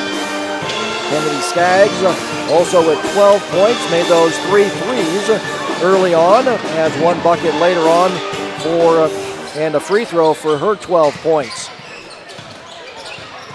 So now we'll flip the script over to the boys game against the Grinnell Tigers, who come into the rack here with a record of 1-8 overall, 1-5 in the WAMAC. I had Grinnell predicted to finish in 6th place in the WAMAC West. Tigers losing their top 4 players from last season. Derek Doty, who was on the first-team All-Conference, Ryan McElrath, who was a second-team All-Conference, and Brady Kaufman and Jack Hoops, who were on the honorable mention team. Derek Doty ranked 8th in the WAMAC in field goals made, 2nd in field goals attempted, 5th in free throws made, 8th in free throws attempted, to rank 5th in scoring, 4th in defensive rebounding, 9th in total rebounding, 7th in assists. Ryan McElrath averaged 11.5 points per game last season, ranking 6th in free throws made, 5th in free throws attempted, and 2nd in blocks to Brooke Coates of Marion. Both Brady Kaufman and Jack Hoop started 18 games for the Tigers last season. Grinnell does return seniors Keegan Hobbs and Jack Gallagher, Kellen Harder, and Jace Kester, who all came off the bench for the Tigers last season. The Raiders are 4-6 all-time against Grinnell, with the Tigers winning 3 of the 4 meetings since Grinnell has joined the WAMAC. The Raiders won the matchup with Grinnell last season here at the rack, 53-44. The Raiders trailed by 3 at the end of the first quarter, 12-9. They took the lead in the second quarter by outscoring the Tigers 18-4 to lead 27-16 at halftime. Grinnell won the third quarter 12-11 to cut the Raider lead to 10 at the end of 3, 38-28. The Tigers further cut in the Raiders' lead in the fourth quarter, outscoring the Raiders 16-15 in the fourth quarter, as the Raiders would come away with a 53-44 win here at the rack last year. The Raiders shot 48% from the field, going 19 of 40, a season low in field goals attempted for the Raiders, and a 39% from three-point range, shooting a 5 of 13 from distance, with 33% of their shots coming from three-point arc, for an effective field goal percentage of 54%, their third highest on the season, assisting on 47% of their made field goals with 9 assists, scoring a 53 points for an offensive efficiency of 91.1, 5.9 above their season average, and 7.5 above what Grinnell allowed their opponents last season. The Raiders posted an efficiency rating of 58, 2.9 above their season average, and 7.8 above what the Tigers allowed their opponents last year. For the Raiders, the Farm Bureau star players of the game, if you're looking for a star to help you navigate through the difficulties of life, give Farm Bureau agent Jared Clostober a call. Learn how he can make it easy to protect the things that are most important to you, your home, family, farm, and future. We're Race Heitman and Grady Weegan. Race Heitman scored 10 points on 5 of 6 shooting, collected 6 rebounds, had 3 assists and 3 steals. Grady Weegan scored a game-high 16 points, going a 7 of 10 from the free throw line, along with 7 rebounds, 3 of them offensive, 1 assist, and 3 steals. The Ullman's Furniture bench player of the game. Whether you're furnishing a large home or an efficiency condo, you're sure to find something that fits your needs at Ullman's Furniture. Was a PJ Carey with 9 points, making 3 threes, along with 4 rebounds, an assist, a block, and a steal. Grinnell shot 32%, going a 17 of 53 from the field, 21% from three-point range, shooting a 4 of 19 from distance for an effective field goal percentage of 36%, assisting on 59% of their made field goals with 10 assists, scoring a 44 points for an offensive efficiency of 75.6, 13.4 below their season average, and 10.3 below what the Raiders have allowed their opponents last year. The Tigers post an efficiency rating of 38, 17.2 below their season average, and 17.7 below what the Raiders allowed their opponents last season. The Bell & Plumbing player who did it all for Grinnell, repairs and new installs. Bell & Plumbing Heating Construction does it all from start to finish. They have the experience it takes to get the job done right here in your backyard. Was senior Ryan McElrath with a team-high 14 points, 4 rebounds, 1 assist, 2 steals, and 2 blocks. The KC sub of the game, Casey's, the pizza place that sells gas and subs too. For the Tigers was Keegan Hobbs with 5 points, 3 rebounds, and a steal. Senior Derek Doty also had a good game for the Tigers, scoring 13 points along with 5 rebounds and an assist. The Raiders played last night in Wellman, losing to the Mid-Prairie Golden Hawks 70-49. The Raiders were down 4 points at the end of the first quarter. They tied the game at 17 in the second quarter. The Golden Hawks closed out the second quarter on an 18-8 run to lead by 10 at halftime, 35-25. Mid-Prairie outscored the Raiders by 1 in the third quarter, 16-15, to lead 51-40 at the end of 3. The Golden Hawks outscored the Raiders 19-9 in the fourth quarter for the 70-49 final in Wellman last night. The Tigers' last game was versus Center Point Urbana on Friday night in Grinnell, losing to the Storming Pointers of 51-37. CPU led by 5 at the end of the first quarter, 10-5, and by 6 at halftime, 23-17. Center Point Urbana took control of the game in the third quarter, outscoring the Tigers 21-8 in the third quarter to lead 44-25 at the end of 3. Grinnell won the fourth quarter 12-7 for the 51-37 final in Grinnell on Friday night. Let's take a look at the Capra Ford keys to the game. Find the perfect vehicle for your lifestyle at Capra Ford. See for yourself the Capra experience. The Capra Ford key to the game for offense goes to Grinnell.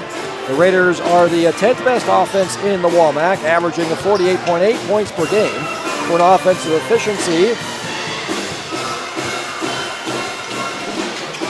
of 72.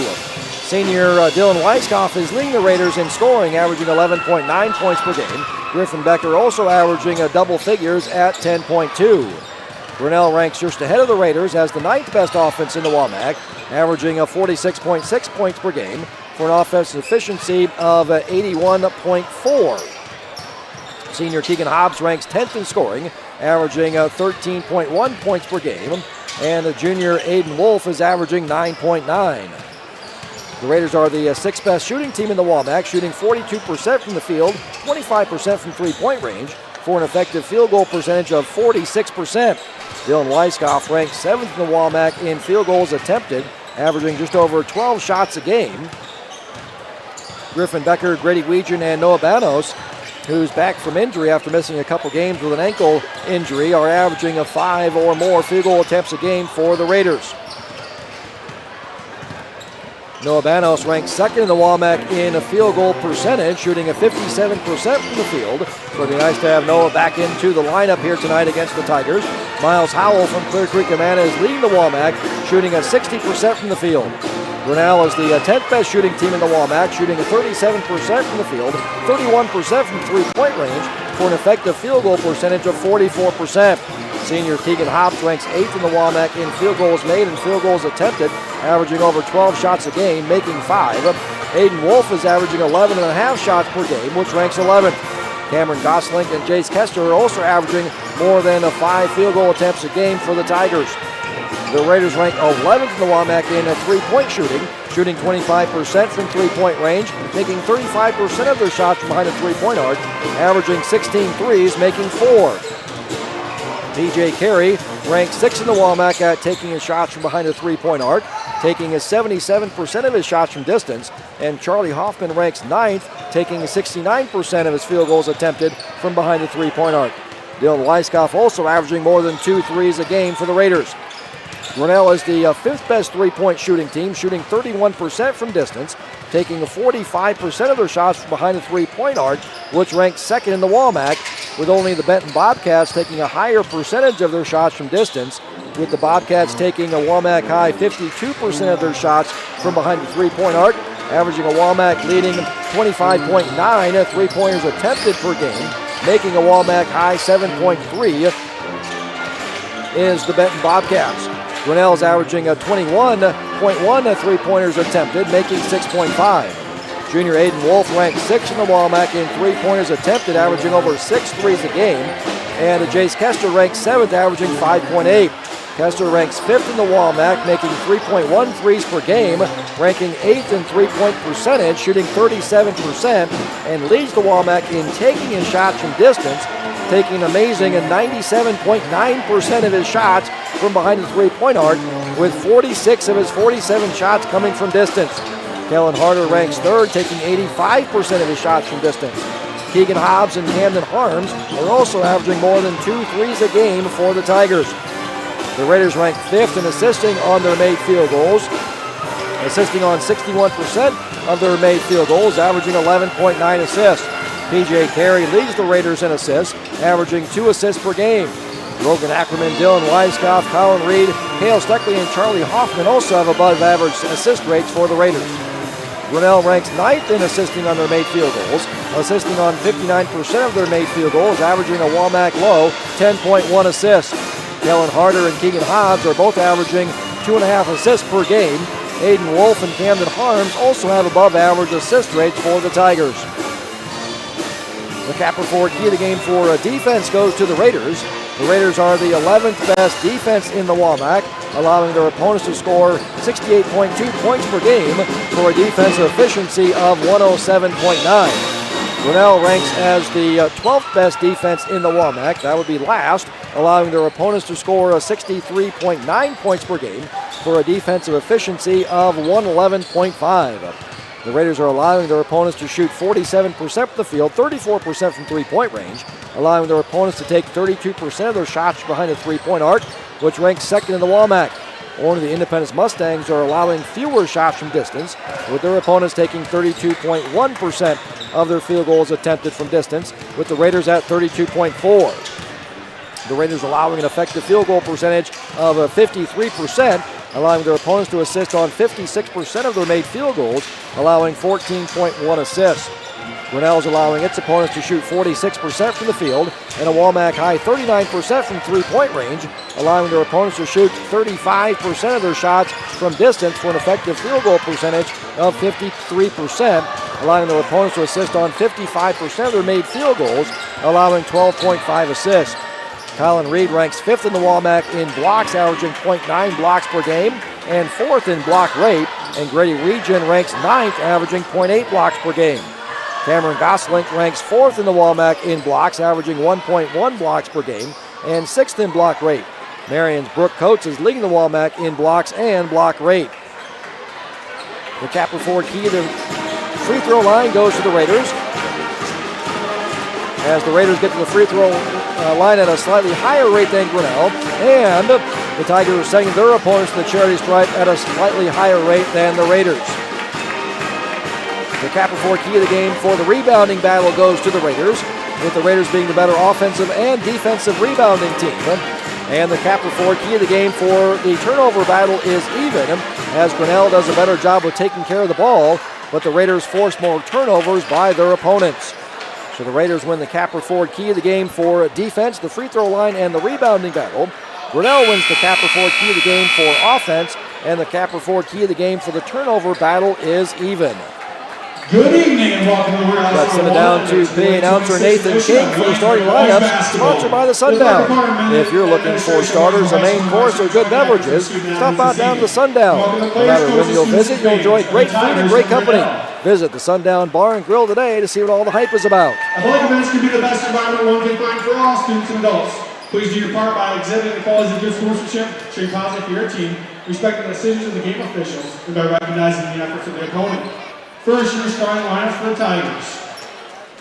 A junior, number 10, Aiden Wolf. A senior, number 12, Kellen Harder.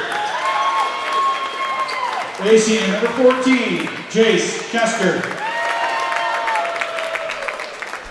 A senior, number 20, Keegan Hobbs. A junior, number 22, Cameron Gosselin.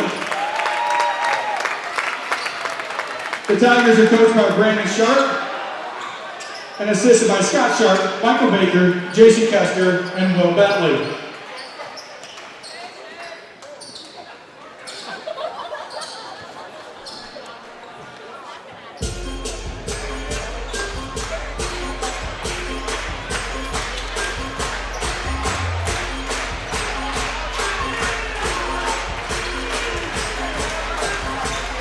And now, let's meet the starlines for your Williamsburg Raiders, a 5'10" junior, number 2, Morgan Ackerman. A 6'3" senior, number 12, PJ Carey. A 6' senior, number 20, Dylan Weiskopf. A 6'3" senior, number 24, Grady Weejan. And a 6'4" senior, number 44, Griffin Becker. The Raiders are coached by Brad Newt, assisted by Justin Onry, Chad Reed, Austin Burns, and Wilda Smith. Athletic training services are provided by Cummins Memorial Hospital and athletic trainer Rihanna Freiberger. We would like to welcome game officials for tonight, Alan Drees, Mark Jansen, and Jerry Van Sickle. The anthem was played before the girls' game, so let's play basketball. Let's take a look at the uniforms of the team tonight, sponsored by Elite Sports. If you want your team to look its best, Elite Sports is a custom screen printing and embroidery company that's working with over 150 high schools and colleges in Iowa. They focus on athletics, but print for any business or occasion. Screen printing, embroidery, awards, and trophies and custom artwork. At Elite Sports, their team of skilled in-house artists are available to assist with all of your needs. So Grady Weejan jumping center against Cameron Gosling. Raiders in the home whites with the Raider W on the front, with the girls picking up a Williamsburg Raider dub in the first game. Let's see if the boys can match that and pick up a dub here as well. Outlined in red, and then the road blacks for the Tigers with the orange numbers. Orange Tigers across the front, and I think that's going to be the Capper 4 key of the game that's going to decide this one is that three-point line.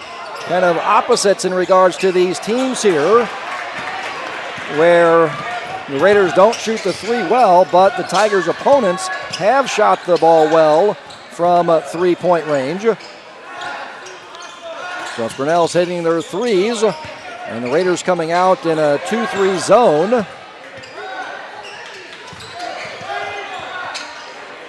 The Raiders have struggled with turnovers on the season, but Grinnell doesn't force many turnovers. So we'll see which way this goes here tonight. Weiskopf comes down with that rebound there. Bowls his way into the lane, kicks it out to Weejan. Up and under, and hit himself on the rim. Stolen away by Weiskopf. Looked like he was on the football field there, reading the quarterback's eyes. Jumping into the passing lane, kicks it out to Weejan. Swings it around to Ackerman. PJ Carey, the three-point shooter out there for the Raiders. Grinnell also in a 2-3 zone defense. Becker finds all alone down low is PJ Carey, and then we get a whistle. I think the official wants to check on Weejan after he hit himself on the rim there. I know we can all empathize with that. The only rim I ever hit was a little Tykes rim. A three-pointer in that left corner, no good. Jace Kester, that's what he does. He puts up those threes. Only one two-point shot attempted on the season, so Raiders need to identify those three-point shooters. Skip pass over to Griffin Becker with the three. Big man says this is how you shoot threes. That's his fourth three-point made on the season for the 6'4" Griffin Becker. Looking for the answer by Aiden Wolf. That's no good. Out of bounds to the Raiders.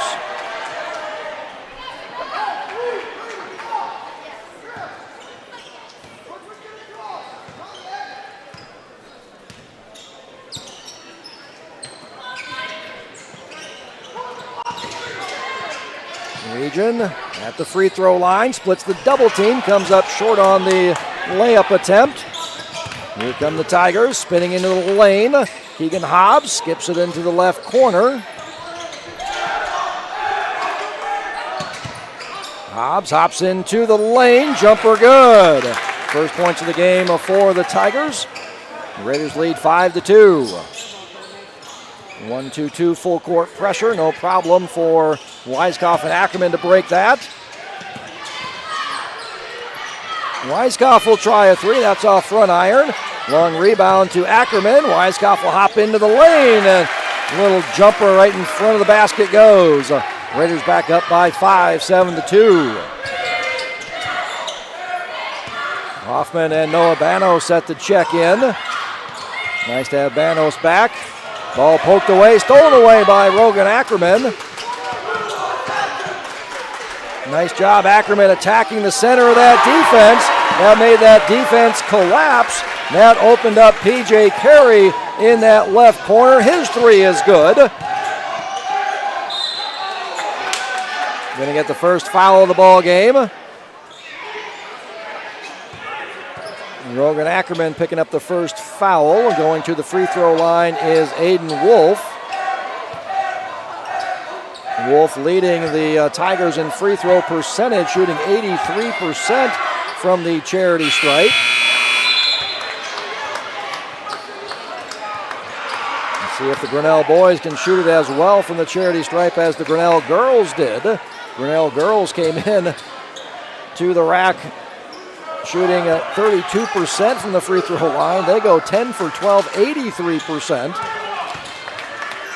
in our first game as the Raiders able to pick up the Williamsburg W. Weiskopf, he'll try a three from the left corner. Long offensive rebound, Griffin Becker. He's fouled, he'll go to the free throw line.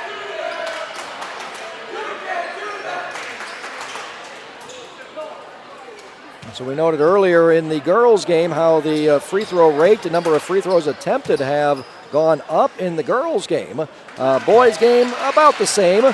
Free throws attempted is up just a little bit from 13.9 last season up to 14.1 this season. But teams playing at a faster pace as well. So the actual free throw rate is down from 28 to 27.7. With the free throw rate, foul rate dropping from 23.9 to 23 so far on the season. So Becker able to take advantage of both those free throws. Colin Reed also checking in for the Raiders. 1-2-2 zone here by the Raiders, trying to take away those three-pointers. And rebound corralled, taken away by Banos. Almost stolen away by Cameron Gosling. And Grinnell falls back into their 3-2 zone. Good ball movement, good player movement. That's how you break a zone.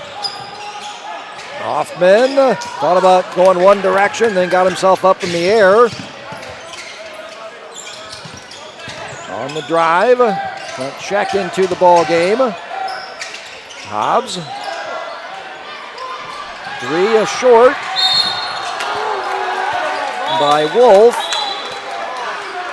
And I'm going to get a foul, reach-in foul on Grinnell. That's only the second team foul.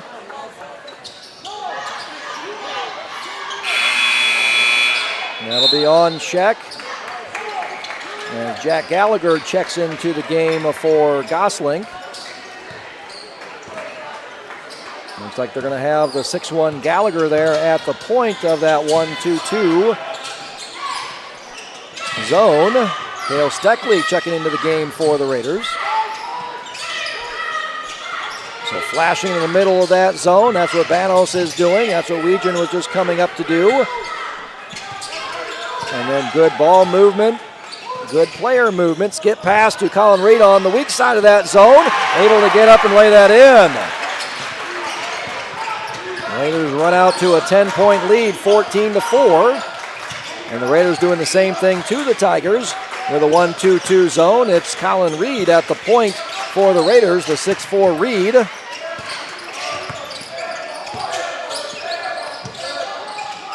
Hobbs being guarded by Steckley, and going to get the reach in on Steckley.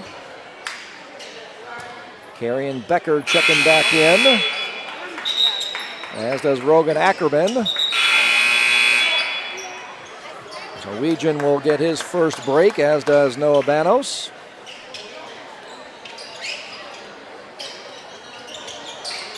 And Charlie Hoffman also to the bench. Inbound three, no good by Camden Harms. DJ Carey at the top of the key.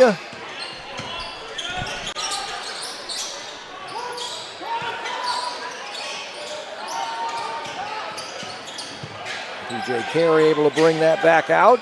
Down to 15 on the shot clock.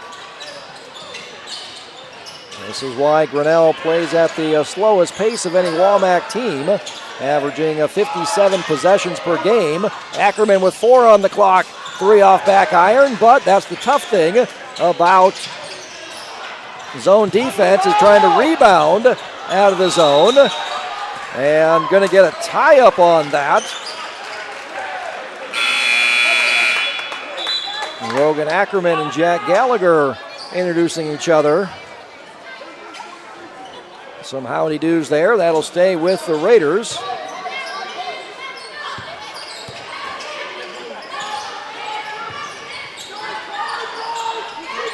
So Grinnell allows its opponents to grab 35% of their misses, which ranks 9th in the WAMAC, averaging almost allowing 10 offensive rebounds, and that's what's tough.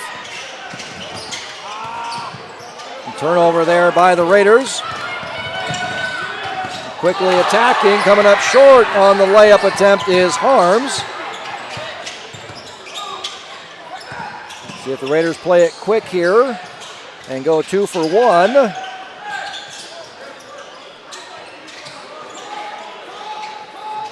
Nope, now just work for a good shot. Straight on 3, no. Offensive rebound, no. Unable to control it. Harder to a cutting Gallagher. He's fouled. He'll go to the free throw line.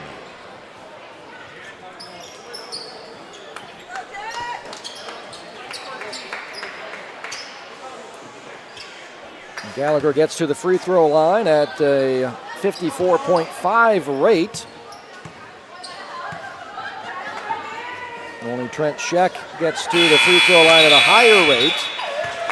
Only 3 for 6 though on the season.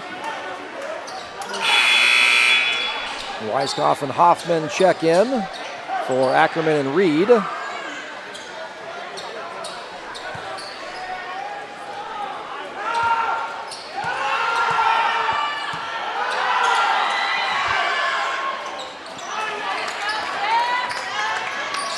Second one is good, cuts the Raider lead down to 9.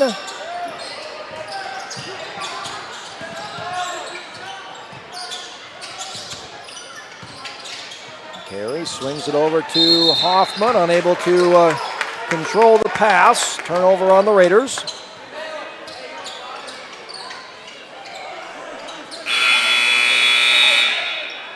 Keegan Hobbs checking in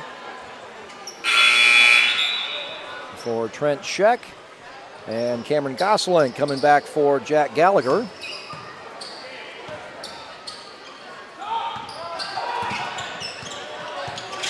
Ten seconds left in the quarter. Noah Goslink was cutting to the basket. That made that tough. They're going to count that if it goes. It does not. And the Raiders lead a 14-5 at the end of the first quarter, scoring the first points of the game. Leading all the way so far are the Raiders. Raiders shoot 5 for 12 in the quarter, 2 for 6 from three-point range, and a perfect 2 for 2 from the free throw line.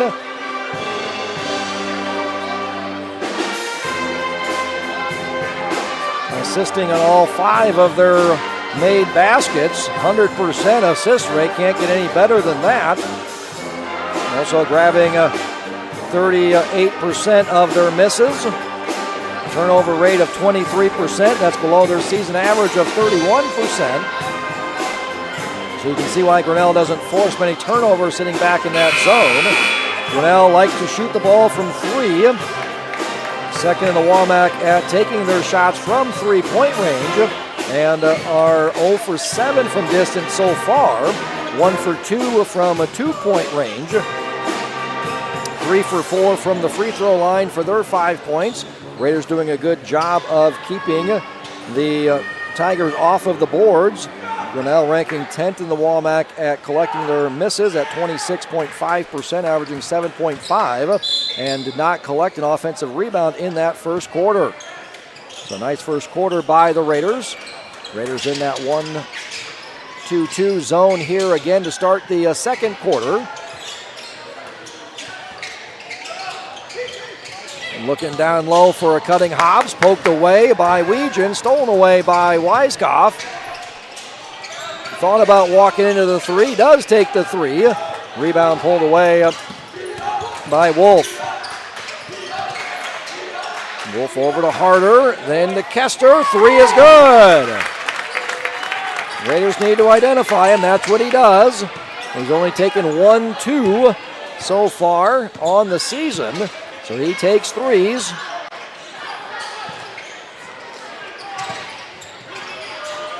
Weegan skip pass, stolen away by Wolf.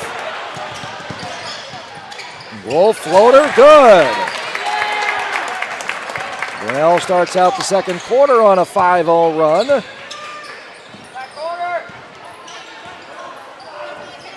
Weiskopf down to Becker, double teamed on that right block. Poked out of bounds, stay with the Raiders.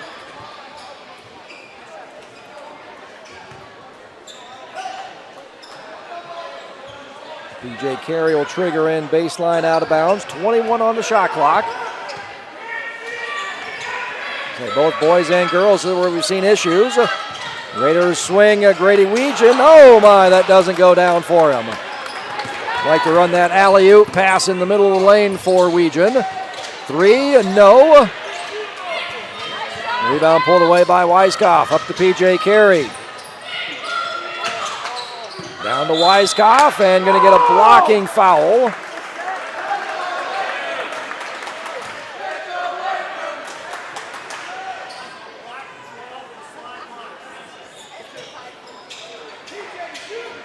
Foul on Harder.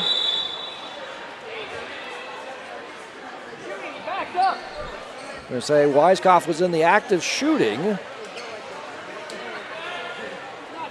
So free throws for the Raiders.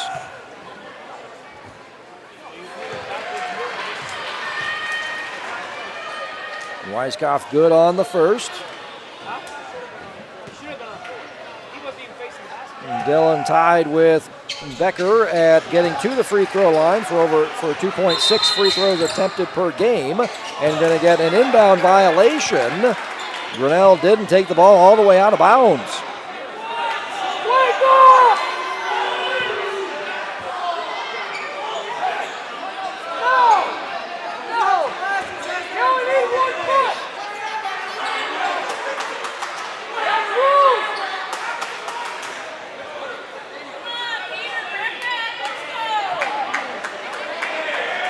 Officials are going to discuss.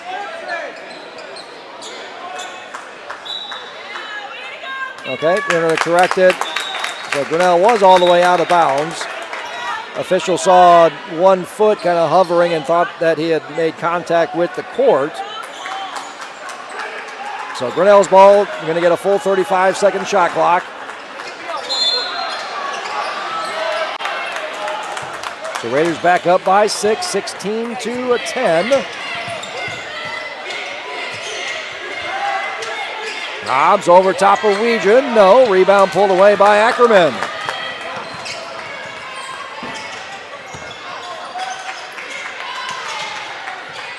PJ Carey open as the ball got rotated. Open at the free throw line. Weiskopf free throw line jumper good.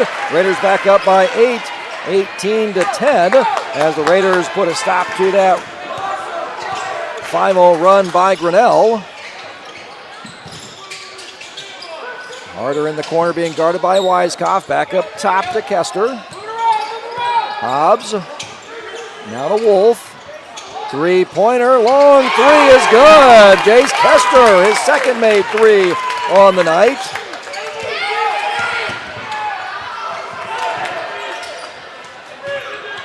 Ackerman able to just get the ball across the timeline.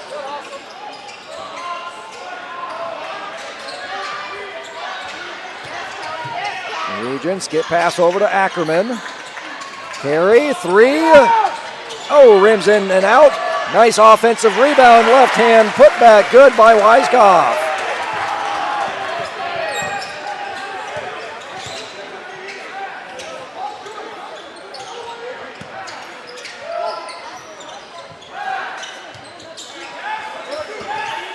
Gosling down low against Becker. Becker tried to wall up but did not have verticality. Really hard to do. You think you're straight up, you are not.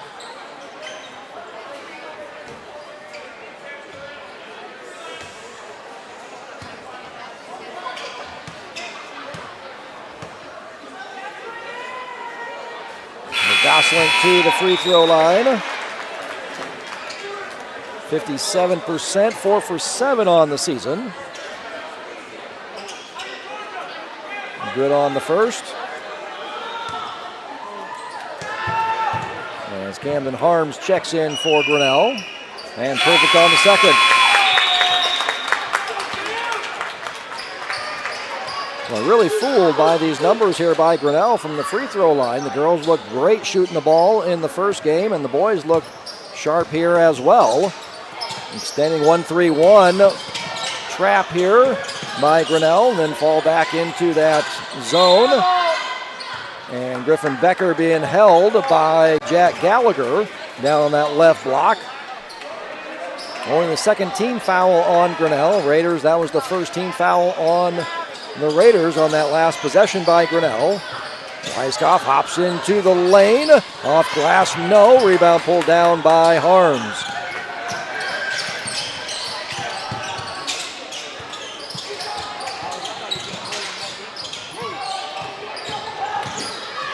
Floater, good by Aiden Wolf. Back down to a three-point game, closest that Grinnell has been since it was 5-2. Charlie Hoffman will try from three. That's off back iron. Rebounded by Hobbs. Gallagher kicks it in the right corner. Harms for three. Tough one to step back to make sure you get enough on that shot. Got to make sure your feet are underneath you. Hoffman, legs underneath him on that one. He hits the three. Raiders back up by 6, 23-17.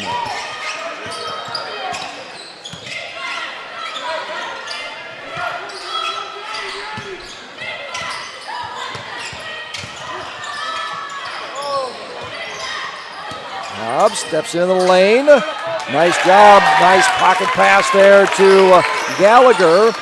Getting into the lane by Hobbs. That forced the defense to come up. That opened up that baseline. And that pass to Gallagher. Reed trapped in the corner.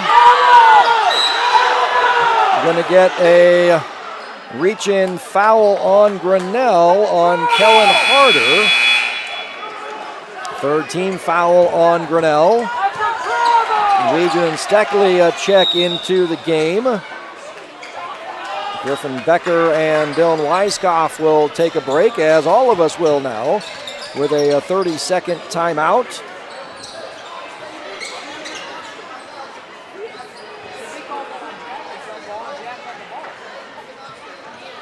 Coach Newt calling a 30-second timeout. There's that ball was trapped in that corner there. Raiders up by 4 and led the entire way. Got scored the first basket to lead 2-0. Led by as many as 10 points, 14-4. Late in the first quarter, Grinnell scored the last points on a free throw by Gallagher to cut the Raider lead to 9, 14-5 at the end of the first quarter. Continued that run to cut the Raider lead down to 4, 6-0 run by Grinnell to cut it 14-10. Then the Raiders answered back with a 4-0 run to bring it back up to 18, 18-10.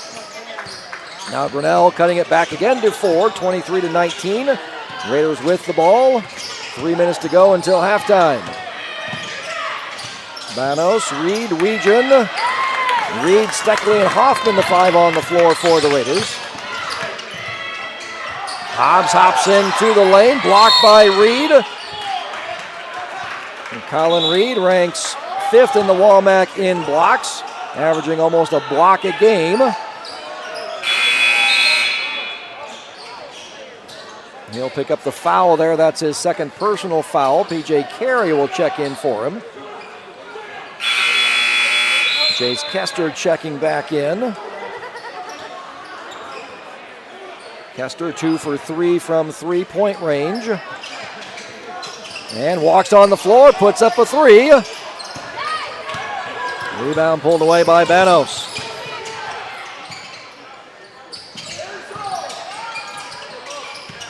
Region at the high post. Fouled and will go to the free throw line. Doesn't get the shot to fall. He'll get to the free throw line for 2.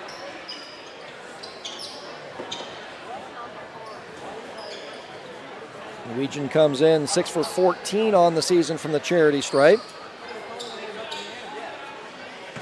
Second foul on Jack Gallagher. Region good on the first, and as you say that, Cameron Gosling hops up to check in for Gallagher.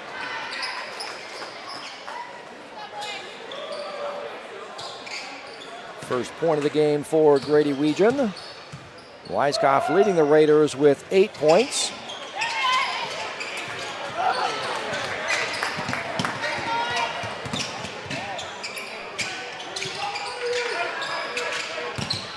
Banos at the point of that 1-2-2 zone defense now. Going to get a block foul on Steckley. And try to move his feet and stay in front.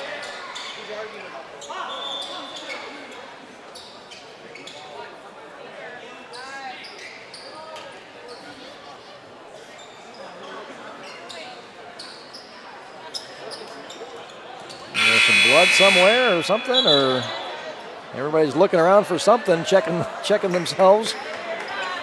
Like, no, I'm okay. Nothing to see here, not sure.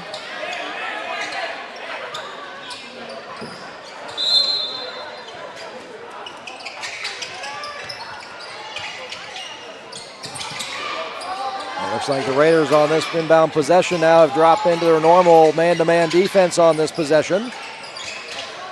And with the reset, Gosling being guarded by Weegan.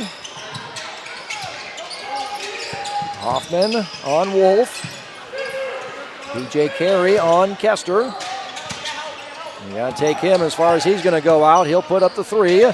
Nice poke away by Steckley. Nice job hustling back and then looking for a cutting Weegan. Out of bounds on Gosling as he intercepted that pass. Flying out of bounds with it. So Raiders will maintain possession. 30 seconds on the shot clock. Minute 40 in the game clock in the first half.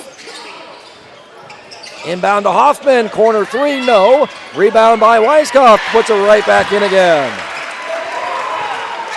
Raiders back up by 7, 26-19. Going to travel on the hop into the lane by Scheck.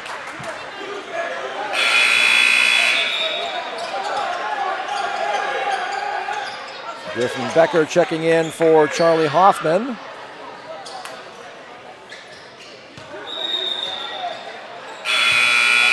And Kellen Harder quickly checking in for Jace Kester.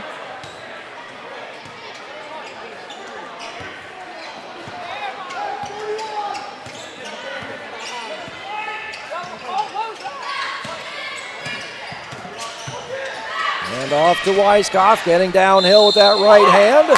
He'll go back to the free throw line, fouled by Gosling. And that's his first. 5th team foul on Grinnell, so the Raiders will go to the free throw line for the last 112 on any foul against Grinnell. Weiskopf hits the first.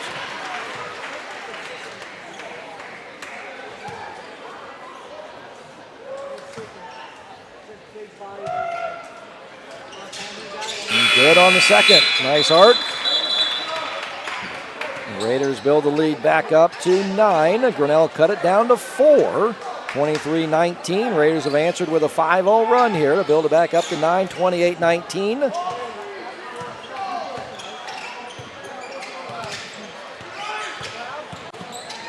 Raiders man-to-man defense. High screen by Gosling. On the drive by Wolf.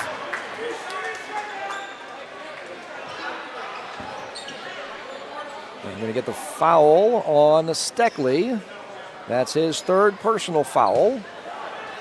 So Aiden Wolf going to the free throw line. Top free throw percentage shooter for the Tigers at 83%. 10 for 12, made his first 2 of the night. Good on that one. So now he's a perfect 3 for 3.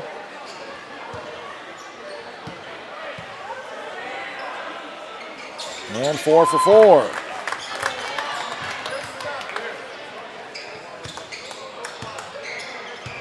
Under a minute to play here in the first half.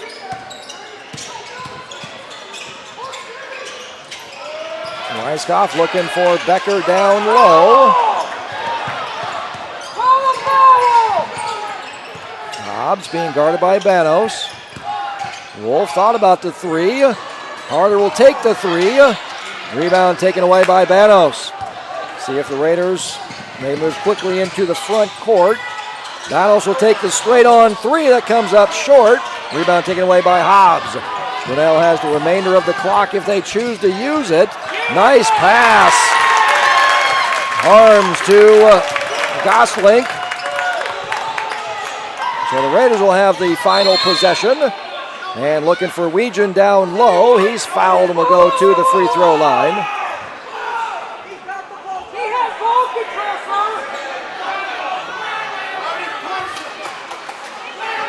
Harder picks up the foul. That's his third personal foul. So Grady Weegan to the free throw line. Colin Reed will check in.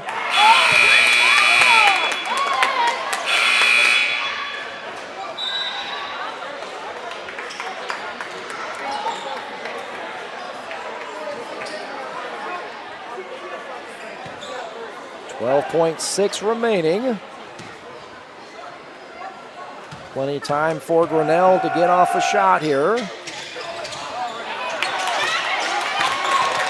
Arms comes down with the rebound to Hobbs.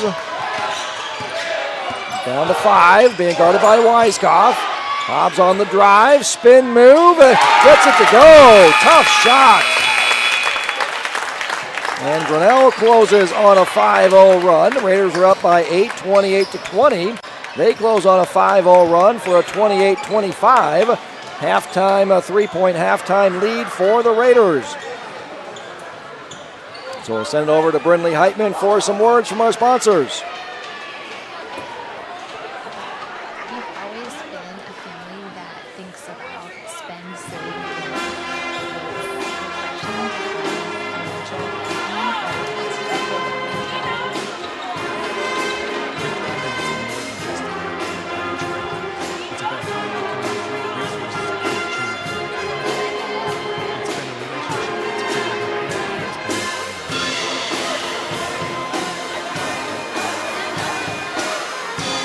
At Southeast Iowa Insurance, we're proud to call Williamsburg home. We're your neighbors, your friends, and your trusted insurance advisors. For over 38 years, we have been protecting what matters most. Whether it's your home, auto, business, farm, crop, life, or health, we offer coverage tailored to your needs. Our trusted insurance advisors are here to protect you, and since we work with a vast number of insurance carriers, we are able to offer competitive insurance pricing that is specific to you. We are locally owned and locally invested. You're welcome to visit us at our website or stop by and see us on the north side of the square. We would love to see you.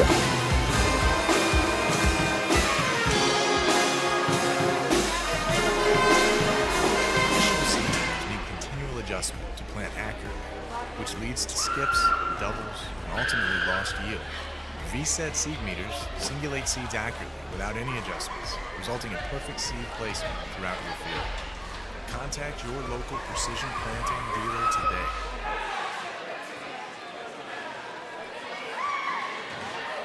For 90 years, Ullman's has offered quality craftsmanship, style, selection, and exceptional customer service. Create the home you've always wanted at Ullman's Fine Home Furnishings in Williamsburg. Let Ullman's help you select comfort and performance that will leave you with the stunning home that you've always wanted. And remember, there's always free delivery. Stop at Ullman's Fine Home Furnishings in Williamsburg today and stay as long as you like. From up here, the world seems small. We can sit together.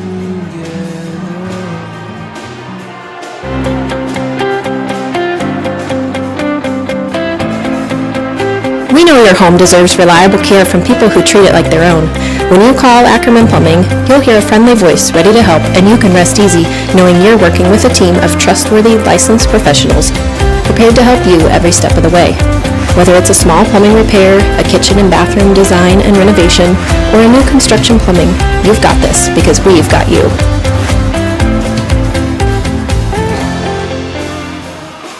Unbelievable amount of devastation. I've never seen anything like it. Farm Bureau stepped up right away and said, hey, we got you. We'll be there for you.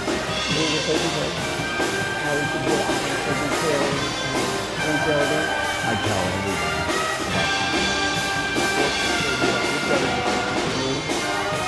Contact Shannon Slockett at Winnie Yellow in Williamsburg today. Almost heaven, West Virginia, Blue Ridge Mountains, shining over the river. Life is older than the trees, younger than the mountains, growing like a breeze. Country roads, take me home to the place I belong. West Virginia, home mountain mama, take me home, country roads. Oh mama.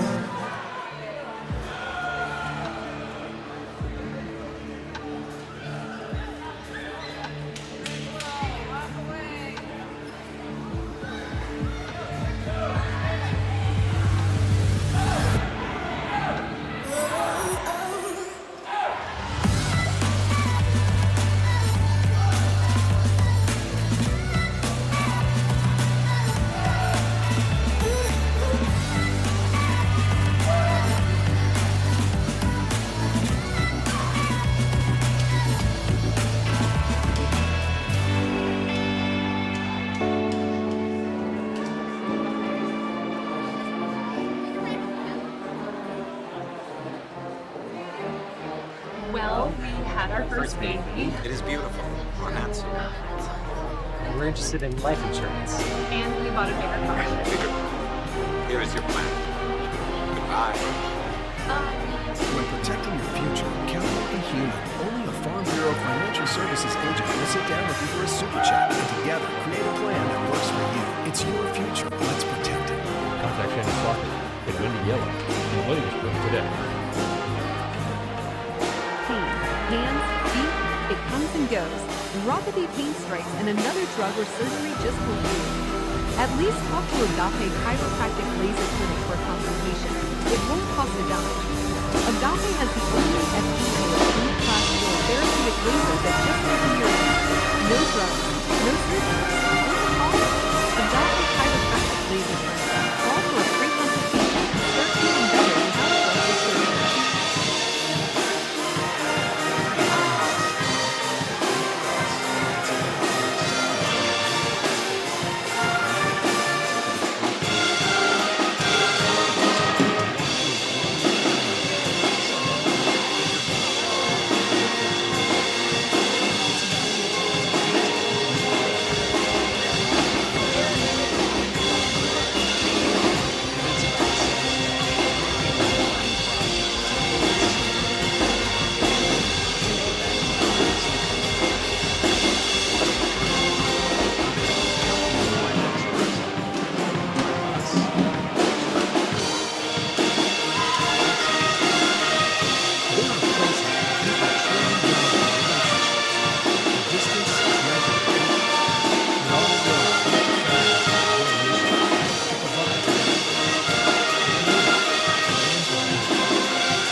Plumbing, Heating, and Air Conditioning has been a proud Raiders supporter for over 30 years. Our family-owned and operated business also takes pride in serving the Williamsburg area and surrounding communities. Whether you need us for new construction, remodels, plumbing service calls, or HVAC replacements, we have the experience it takes to get the job done right.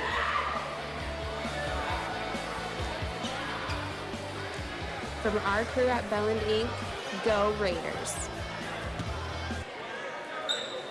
Growing up, I didn't know a lot about money. It wasn't really talked about, and so there were a lot of things that I didn't learn until later in my life.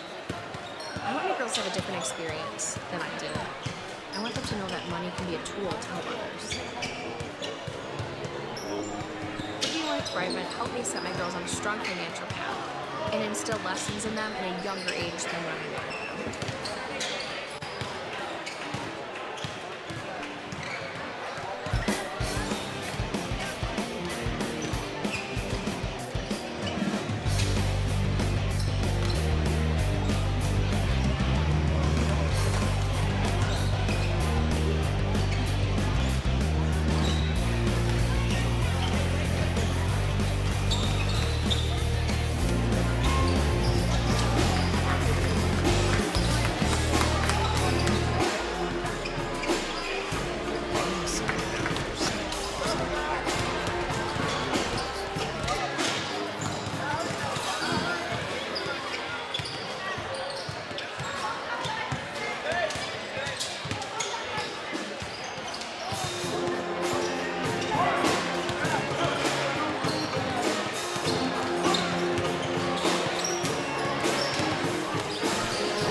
Let's take a quick look at our first half stats. In the first half, the Raiders shoot 39% from the field, made 3 threes. One each by Charlie Hoffman, PJ Carey, and Griffin Becker for an effective field goal percentage of 46%, right about their season average of 45.9 at 45.7. 7 for 10 from the free throw line. So the Raiders win the Capital 4 key of the game for their offense, scoring 28 points, offense efficiency of 94. That's above their season average of 77.2. Grinnell scores 25 points, slightly above their offensive efficiency of 84 in the first half. 81.4 is their average coming into the game. Tigers shooting 36% from the field, making 2 threes for an effective field goal percentage of 41%. Grinnell came in taking 45% from their shots from distance. In the first half, they attempted 13 threes. 59% of their shots coming from behind the three-point arc. 13 of their 22 attempts. But also able to get to the free throw line, going 7 for 8 from the charity stripe. So that Capital 4 key of the game is even.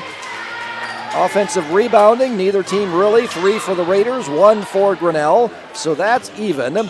Turnover battle, only 4 turnovers forced by the Raiders. And the Raiders have turned the ball over 6 times, so that's pretty even. So that's why we got an even ball game here, 28-25. The Raiders with the first possession of the third quarter. Same starting 5 for both teams. Ackerman, Becker, Weegen, Carey, and Weiskopf. Weegen, he'll take a 3 and hit it, and we have a foul on the play. So the foul's on Weiskopf. The basket does count on the 3 by Weegen. That's his 5th three-pointer made on the season. Came in shooting 31% from a three-point range. So Raiders fall back into that 1-2-2 zone. That way they can make sure they try to extend out on those three-point shooters. Hobbs mid-range jumper, no. Rebound pulled down by Weegen. Kicks it out to Weiskopf. Not sure if that was a pass to Ackerman in the corner, but either way, taking it is Weegen and laying it in. We'll take the 2 points either way they come. 33-25. Raiders with the first 4 points of the quarter, building that lead back up to 8. Blocked by Weegan on the shot by Wolf. Down to 15 on the shot clock. Oh, getting all alone underneath is Cameron Gosling. And that's the problem in a zone. Sometimes you lose somebody and give up an easy layup like that as opposed to man-to-man defense where you know who you have. Weiskopf in the middle of the lane, kicks it out to Carey for 3. Raiders lead back up to 9. Last time they led by 9 was a 28-19. Fouled on the floor, Aiden Wolf on the drive. Foul on Ackerman. That's his second personal foul. Second team foul already on the Raiders. Less than 2 minutes here into the third quarter.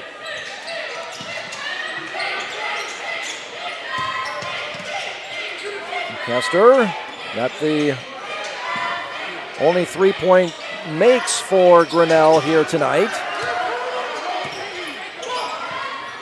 3, good! Long 3 by Aiden Wolf.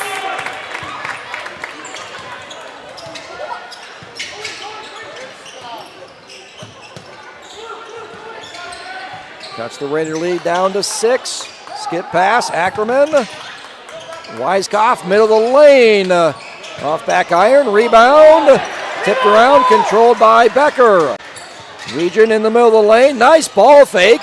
Unable to get it to fall. Rebound chased again by Griffin Becker. Another opportunity for the Raiders. Had 3 offensive rebounds in the entire first half. Got 2 on this possession. Weegan down to Becker.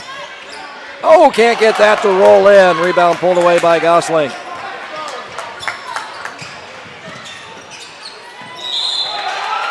Gonna get a push on Weiskopf. Hobbs setting the screen. Second personal foul on Dylan Weiskopf. Hoffman-Banos checking in for Ackerman and Carey.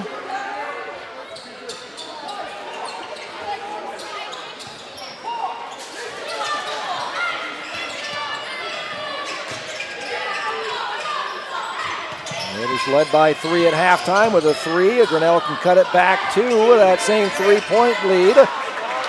Kester misses the 3. Rebound pulled away by Banos.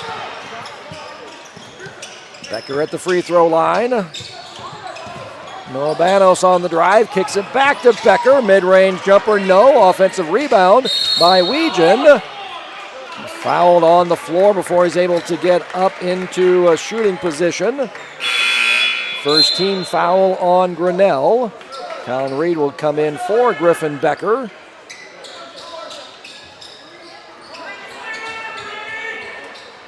Noah Banos triggering in baseline out of bounds. Gets it into Weegan. Skip pass back out to Reed up top. Now skip it over to Hoffman. Down low, blocked by Gosling from behind, but ends up with Reed. Hoffman hops into the lane, loses control, gets it back.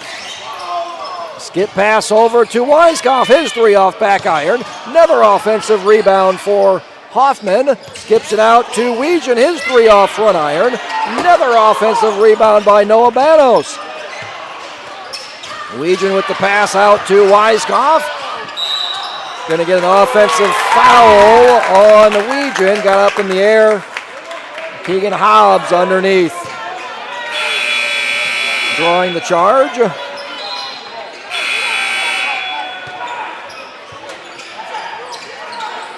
So Jack Gallagher will check in for Gosling. Camden Harms also checking in for Grinnell.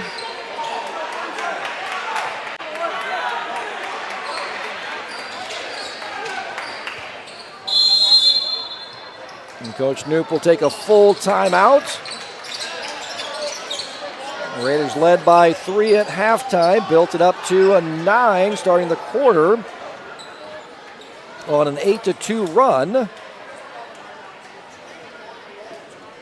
Another 3-pointer by Grinnell, this time by Aiden Wolf.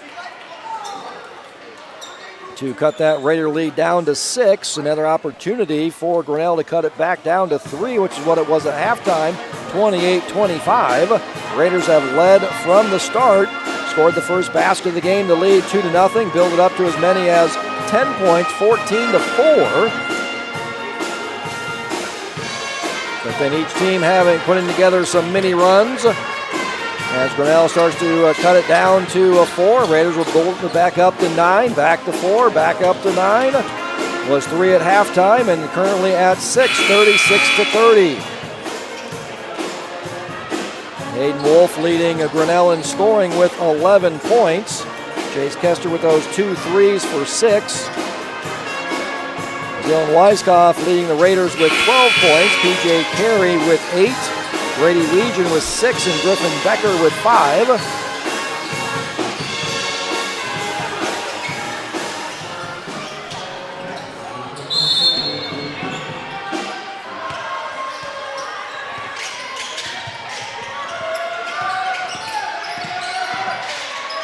Raiders in that 1-2-2.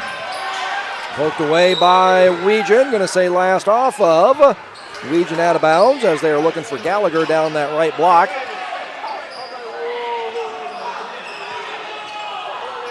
And Kellen Harder will trigger in baseline out of bounds for Grinnell. Down to 20 on the shot clock. 3 by Wolf, off back iron, no. Rebound by Banos. Gets it over to Weiskopf as Grinnell settles back into that zone. Looks like a 1-3-1 this time. And going to get a reach in on Hobbs. 1-3-1 zone, you want to move the ball good against any zone. Good ball movement, good player movement. If you can do that, you can get those open looks in the corners where you got that one guy who's trying to cover the entire baseline. So run your traditional man offense against a 1-3-1 zone. And Trent Scheck coming in, checking in for Kellen Harder. Weiskopf and Carey back in for the Raiders. Becker down on that right block against Gallagher. Gets into the middle of the lane, kicks it out to Hoffman. 3 is good. Second 3 for Charlie Hoffman. Ranks 9th in the WAMAC at taking his shots from a 3-point range. Averaging over 3 threes a game. And stolen away by Hoffman. The layup, left hand, good. So Grinnell had the ball down 6, looking to cut it down to 3, and all of a sudden it's the Raiders' largest lead of 11. 3 by Harms, no. Rebounded by Weiskopf. Oh, going to get a jump ball. Tie up there by Scheck. And they'll turn the ball over to Grinnell. Steckley checking in for Weiskopf. So nice job sticking a hand in there by Trent Scheck to get the tie up. Getting into the corner, Wolf comes up short. Nice job boxing out by Steckley. Arms was right there for the offensive rebound, but Steckley doing a good job boxing out and going attacking the ball. And that's backcourt violation on the Raiders. Noah Goslink checking in with Cameron Goslink.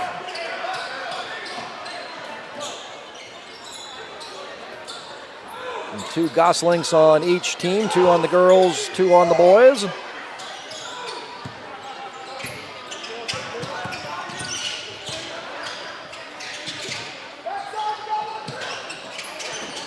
Hobbs, center of the floor, guarded by Steckley. Nice help defense by Hoffman. Hobbs, hop, off back iron, no. Rebound, ripped away by Griffin. Becker.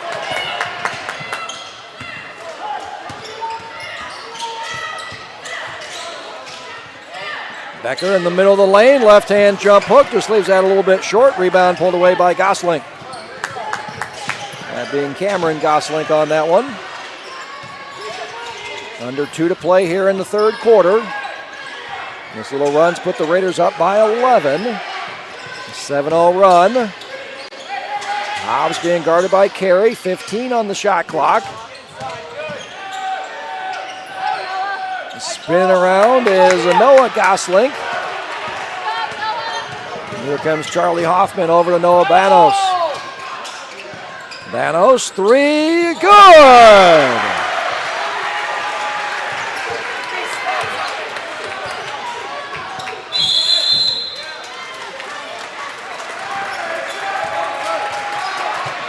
Now 8-0 run here by the Raiders. Timeout called to put an end to that 8-0 run by Coach Brandon Sharp for Grinnell. Well, Grinnell was down 6, 36-30. Had the ball, and the way they've been shooting threes, now they've attempted 18 threes out of their 32 field goals attempted on the night. 56% of the shots coming from distance. Chance to cut that Raider lead down to 3, but now that lead has ballooned to the largest of the night, 14 points, 44-30, with an 8-0 run by the Raiders. Couple threes in a bucket to take that 3-point halftime lead. Raiders have outscored Grinnell here in the quarter now, 16-5. Take that 3-point halftime lead, 28-25, and build that up to a 44-30. 14-point lead right now for the Raiders.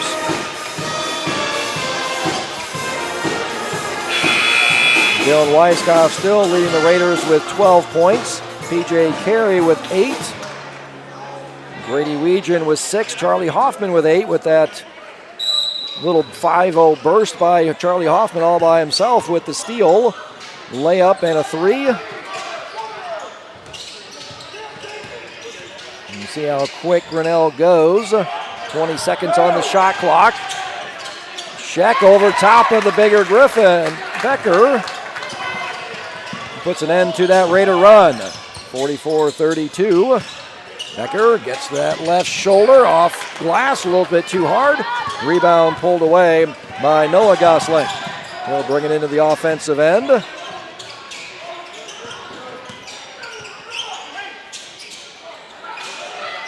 About a 7-second difference between the game clock and the shot clock. Nice cut by Gosling, and going to get a foul on the floor on Noah Banos. That's going to be the 5th foul, though, on the Raiders, so Gosling will go to the free throw line.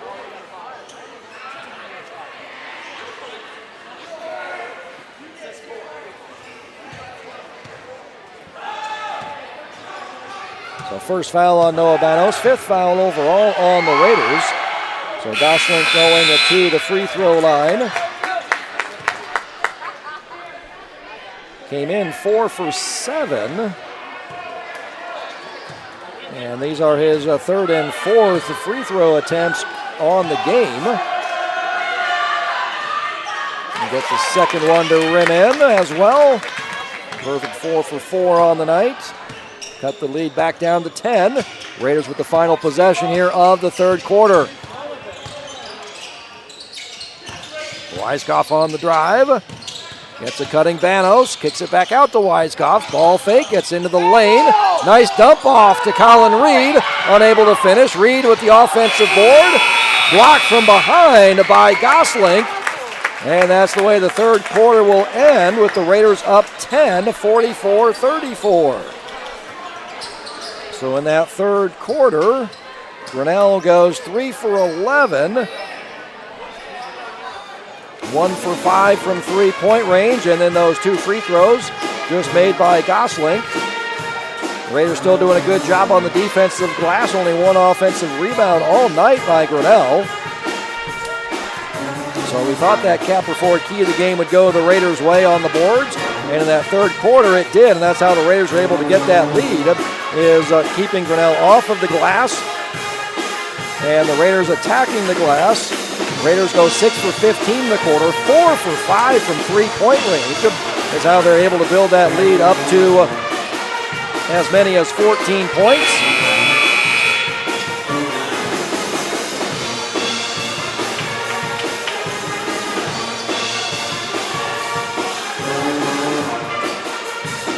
Raiders with 14 offensive rebounds, grabbing almost half of their misses.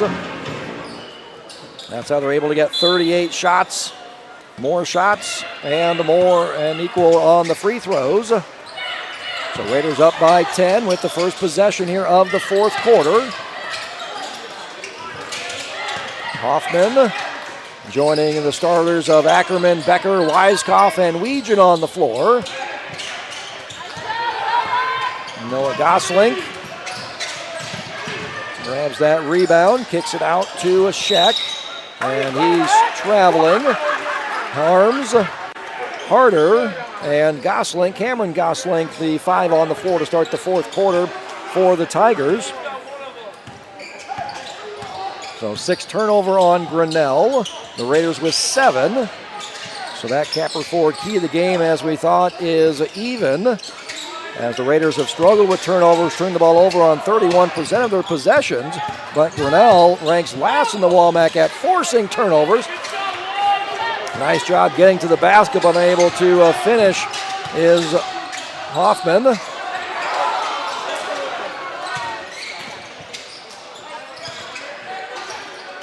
And 3 by Harms, off back iron, no. Rebounded by Weiskopf.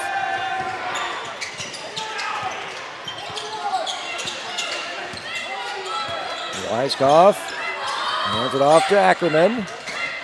Tough entry pass, but gets it down to Becker. Left hand jumper, no. Rebound cleared away by Sheck. Gets it to Gosling, up to Sheck, top of the key, drives down the middle. Offensive foul drawn by Weiskopf.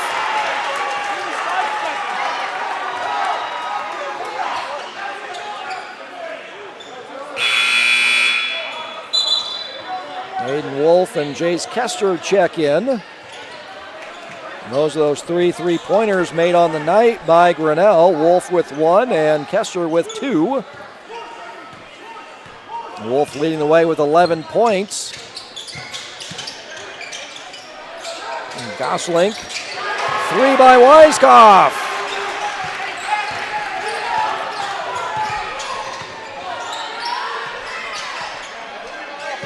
That's his first made 3 on the night.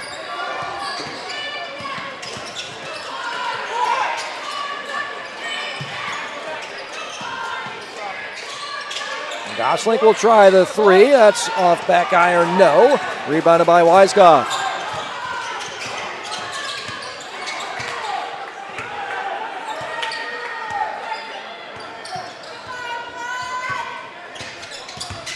Hand off to Ackerman. Gets a screen from Weegan, going downhill, kicks it out to Hoffman, 3-pointer, no. Rebound, pinballs around, Becker collects himself and is fouled. Are they going to get that on 15 or 22, Sheck or Gosling?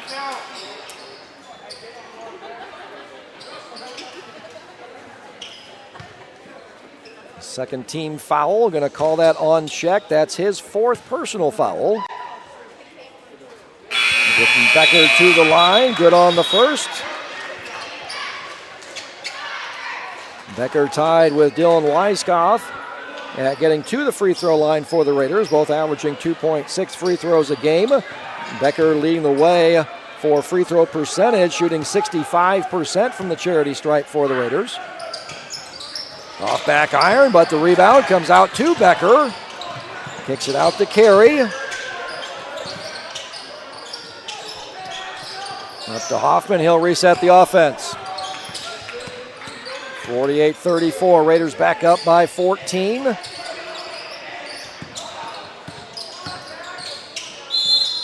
Carey, that left foot slid on him there as he was trying to come to a nice jump stop, but that left foot kind of slid for the travel.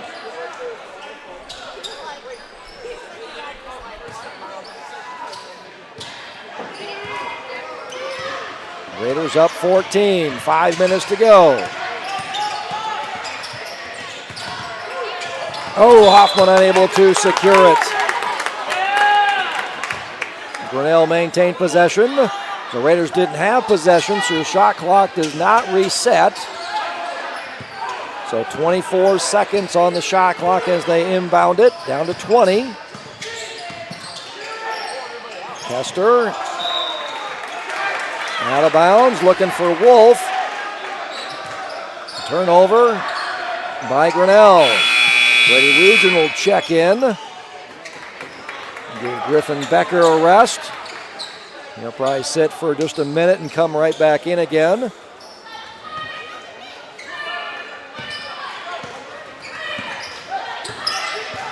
Grinnell now having to extend that defense. That's going to open up some driving opportunities for the Raiders. As we get it right there, sliding underneath Weiskopf. Weiskopf was in the air, so you can't slide underneath the offensive player. So foul on Gallagher. That's his third. The Raiders will inbound baseline out of bounds. Third team foul on Grinnell. PJ Carey inbounding. Gets it into Charlie Hoffman, dancing the sideline. Grinnell still in that zone. Weiskopf, he'll try another three. That one comes up a little bit short. Rebounded by Hobbs. Looking for some help. Gets it by Harder. Wolf swings it back up. Back to Wolf in the left wing. Hits a three. His second three of the night. 4 threes made now by Grinnell. 2 each by Wolf and Kester.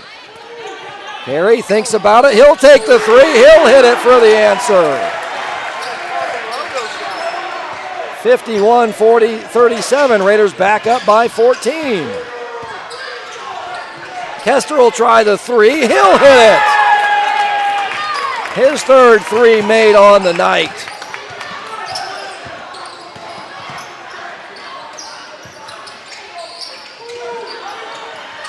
Weiskopf kicks it back to Carey. Thought about the three there. Region back down to Weiskopf. Oh, he is unable to get that to fall. Looking for the old-fashioned three-point play. Weiskopf stationed him right himself in front of the basket there.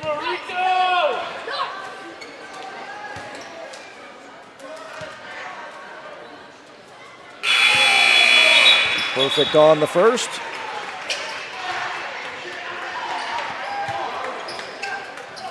Weiskopf now a perfect 5 for 5 from the free throw line. Came in shooting 54% on the season. Colin Reed checking in for Noah Banos. Perfect again. Raider lead 13. Cale Steckley checking in for Weiskopf. Again, much like Becker, I'm sure it's just 1 minute rest to finish off for the final stretch of the game here. Now you got Colin Reed on the point of that 1-2-2 zone. Poked away by Carey. Hobbs looking for Gosselink down on that left block.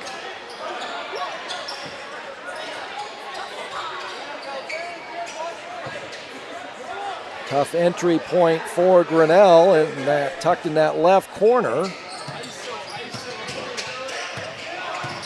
Kester being guarded closely by Steckley. Can't give him any space. He touches it, it's going up from three. Hobbs lost control as he was going up. Rips it away though from Weegan. Dipsy Doo gets it to go and goes to the free throw line. Foul by Carey.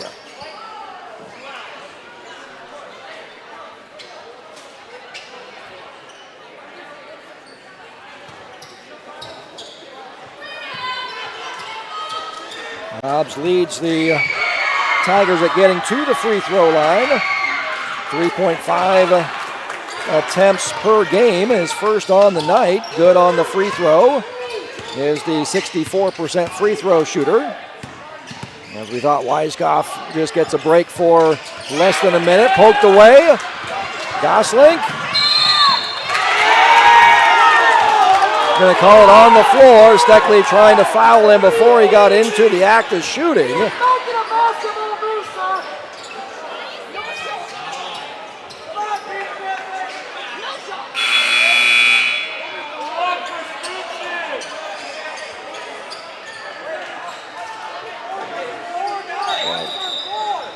He meant 24 instead of 24, but he called it on 24 on Weegan. No way, that was Weegan fouling.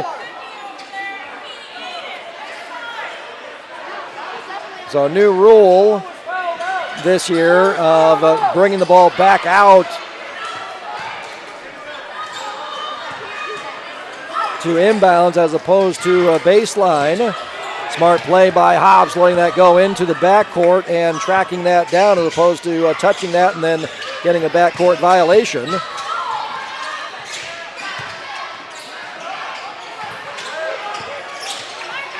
Goslink, double teamed. Ripped away by Weiskopf, and they're going to get the reach-in foul on Weiskopf. That's his third personal foul. Third team foul on the Raiders as well. Now they'll inbounds baseline out of bounds.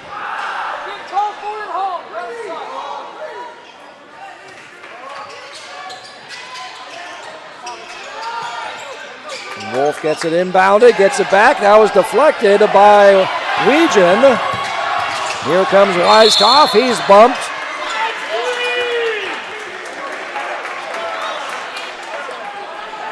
Going to call the foul, I think, on Hobbs. That's his third. Fifth team foul on Grinnell. So the Raiders to the free throw line for the final 2:19. Weiskopf back to the free throw line where he's a perfect 6 for 6 on the night.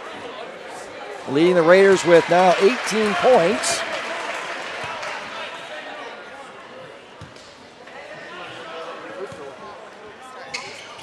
And good on the second as well. 55-43, lead back up to 12. Perfect 8 for 8 from the free throw line for Weiskopf. On the drive, Hobbs, good, lays it in. Cuts it back down to 10. Quick timeout called by Coach Sharp after the made basket. So Weiskopf with a double-double, 19 points, 10 rebounds now. Looking like he's going to be the Farm Bureau player of the game for the Raiders. Also having a nice game is P.J. Carey with 11 points, making 3 threes.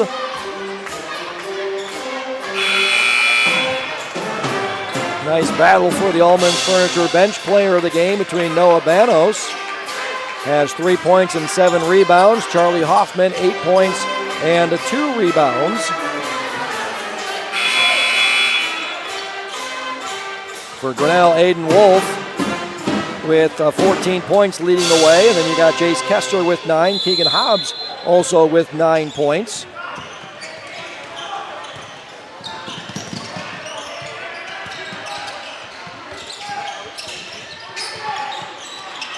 Steckley thought about the three. Okay, smart to run some clock here. Weegan. So that's what you don't want for Grinnell, is to let the Raiders run 20 seconds off of the clock and then commit the foul. At that point in time, you might as well just play it out the rest of the way. So Grady Weegan will go to the free throw line. That's the 5th foul on Trent Scheck. Keegan Hobbs will check in for him, as does... Oh, so he's subbing in. Sometimes they'll just let both subs come in since they had the game stopped. But technically you can't come in until after that first free throw, which is made by Grady Weegan.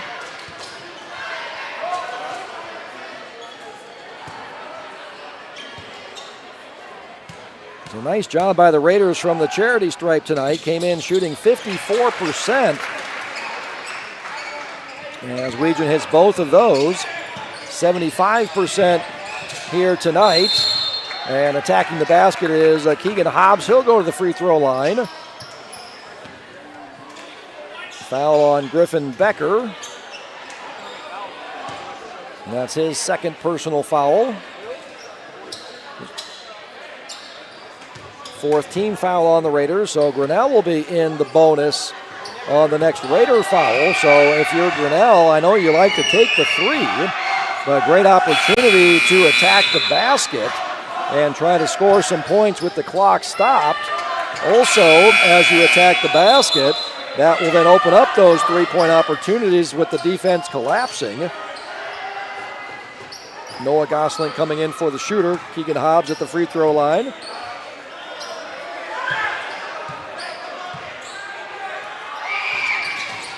Comes up short.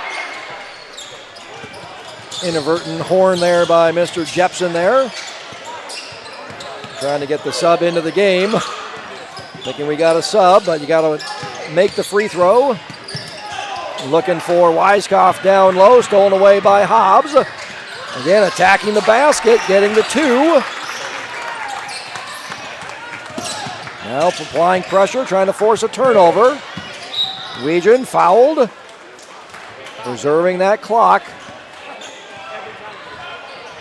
Much better that possession by Grinnell rather than letting the Raiders run 20 seconds off the clock before committing the foul. So Weegan back to the free throw line, just hit two.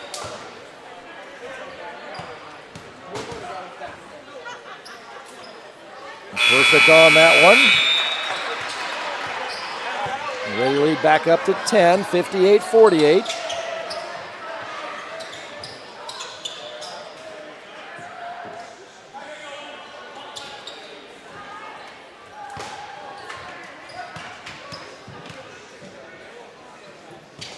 Second one, off back iron, no. Rebound pulled down by Gosling. Grinnell quickly down the floor. Harder to Hobbs. Kick it back out. Looking for Gosling down low. Deflected away by Weegan. Steckley will check in for Hoffman.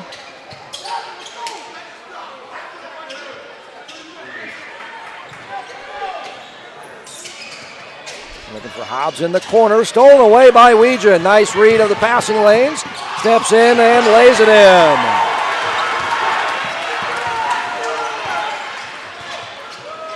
Raiders up by 12, 60-48. Kester for three.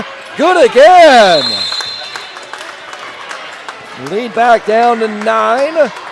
Grinnell takes their timeout. That's the third three made on the night for Kester. 4-3 on the night.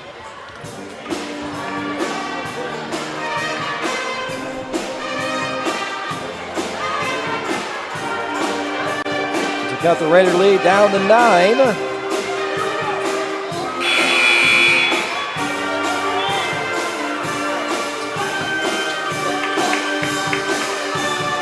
Again, Jace Kester leading the Walmack at taking his shots from three-point range, 98. Only attempted one two-pointer. No two-pointers attempted tonight. 4 for 7 from the field, all from three-point range. Making 4 threes now with 12 points. Wolf with 14, Hobbs with 12. Able to get the ball inbounded to P.J. Carey. He's fouled by Camden Harms. So P.J. Carey will walk to the free throw line. P.J. Carey is the Raiders' designated three-point shooter. He ranks 6th, taking a 77% of his shots from behind the three-point arc. So these will be Carey's first free throw is attempted on the season. The first one rims no good.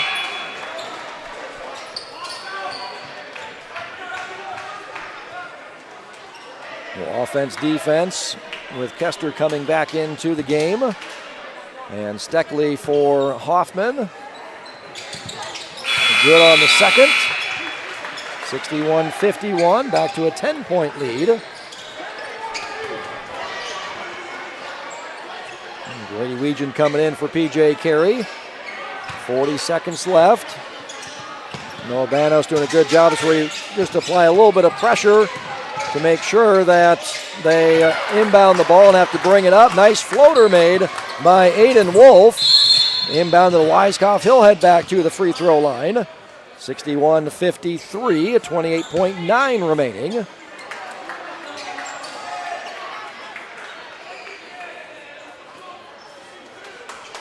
Weiskopf with a game-high 19 points, 10 rebounds, double-double.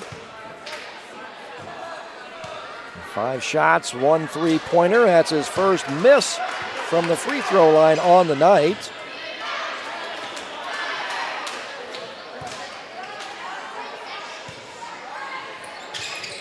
Second is perfect. 17 of 24 on the night from the charity stripe for the Raiders. And Coach Knoop will take a full timeout to design what he wants here for the final 30 seconds of the game. And if you're Grinnell, still attack the basket. Look for those easy, quick opportunities. You might get fouled. And it'll be the 5th foul on the Raiders. For the next foul, you'll go to the free throw line, try to score with the clock stop. Also, that can open up those 3-point shots, which Grinnell has taken 24 threes on the night. 56% of their shots have come from behind the 3-point arc, making 6. Grinnell shooting a 7 for 10 here in the quarter, making 3 threes for an effective field goal percentage of 85%. Raiders able to hold off the Tigers. Raiders only shooting a 37%, 3 for 8, making 2 threes, but they're 10 for 14 from the free throw line. So being able to convert on their free throws is what the Raiders have been able to do to maintain this now 9-point lead. Nice job by Cale Steckley, making sure that they inbound the ball and start that clock running. Nice closeout by Banos on Kester. Carter, nice backdoor cut. Banos to Becker, to Weiskopf. We'll see if Grinnell may choose to foul. So a foul on Hobbs. That's his 5th foul, so that's the 2nd Grinnell Tiger to foul out of the game. Weiskopf back to the charity stripe. Weiskopf all by himself will be 12 free throws attempted. The Raiders as a team on the season average 10 free throws attempted. That ranks 10th in the WAMAC. But Grinnell does rank last in the WAMAC at sending their opponents to the free throw line. Free throw rate of 38.2, with their opponents averaging 19 free throw attempts a game. Weiskopf makes the 2nd, and that's your final score, 63-53, a 10-point Raider win. So looking at our Capper Ford keys to the game, Grinnell wins for their offense, scoring a 53 points for an offensive efficiency of a 97.7. That's above their season average of 81.4. The Raiders win for their offense as well, scoring a 63 points for an offensive efficiency of 115, well above their season average of 77.2.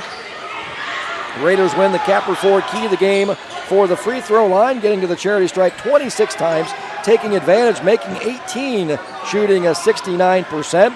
Grinnell got to the charity stripe 13 times, a free throw rate of 29.5.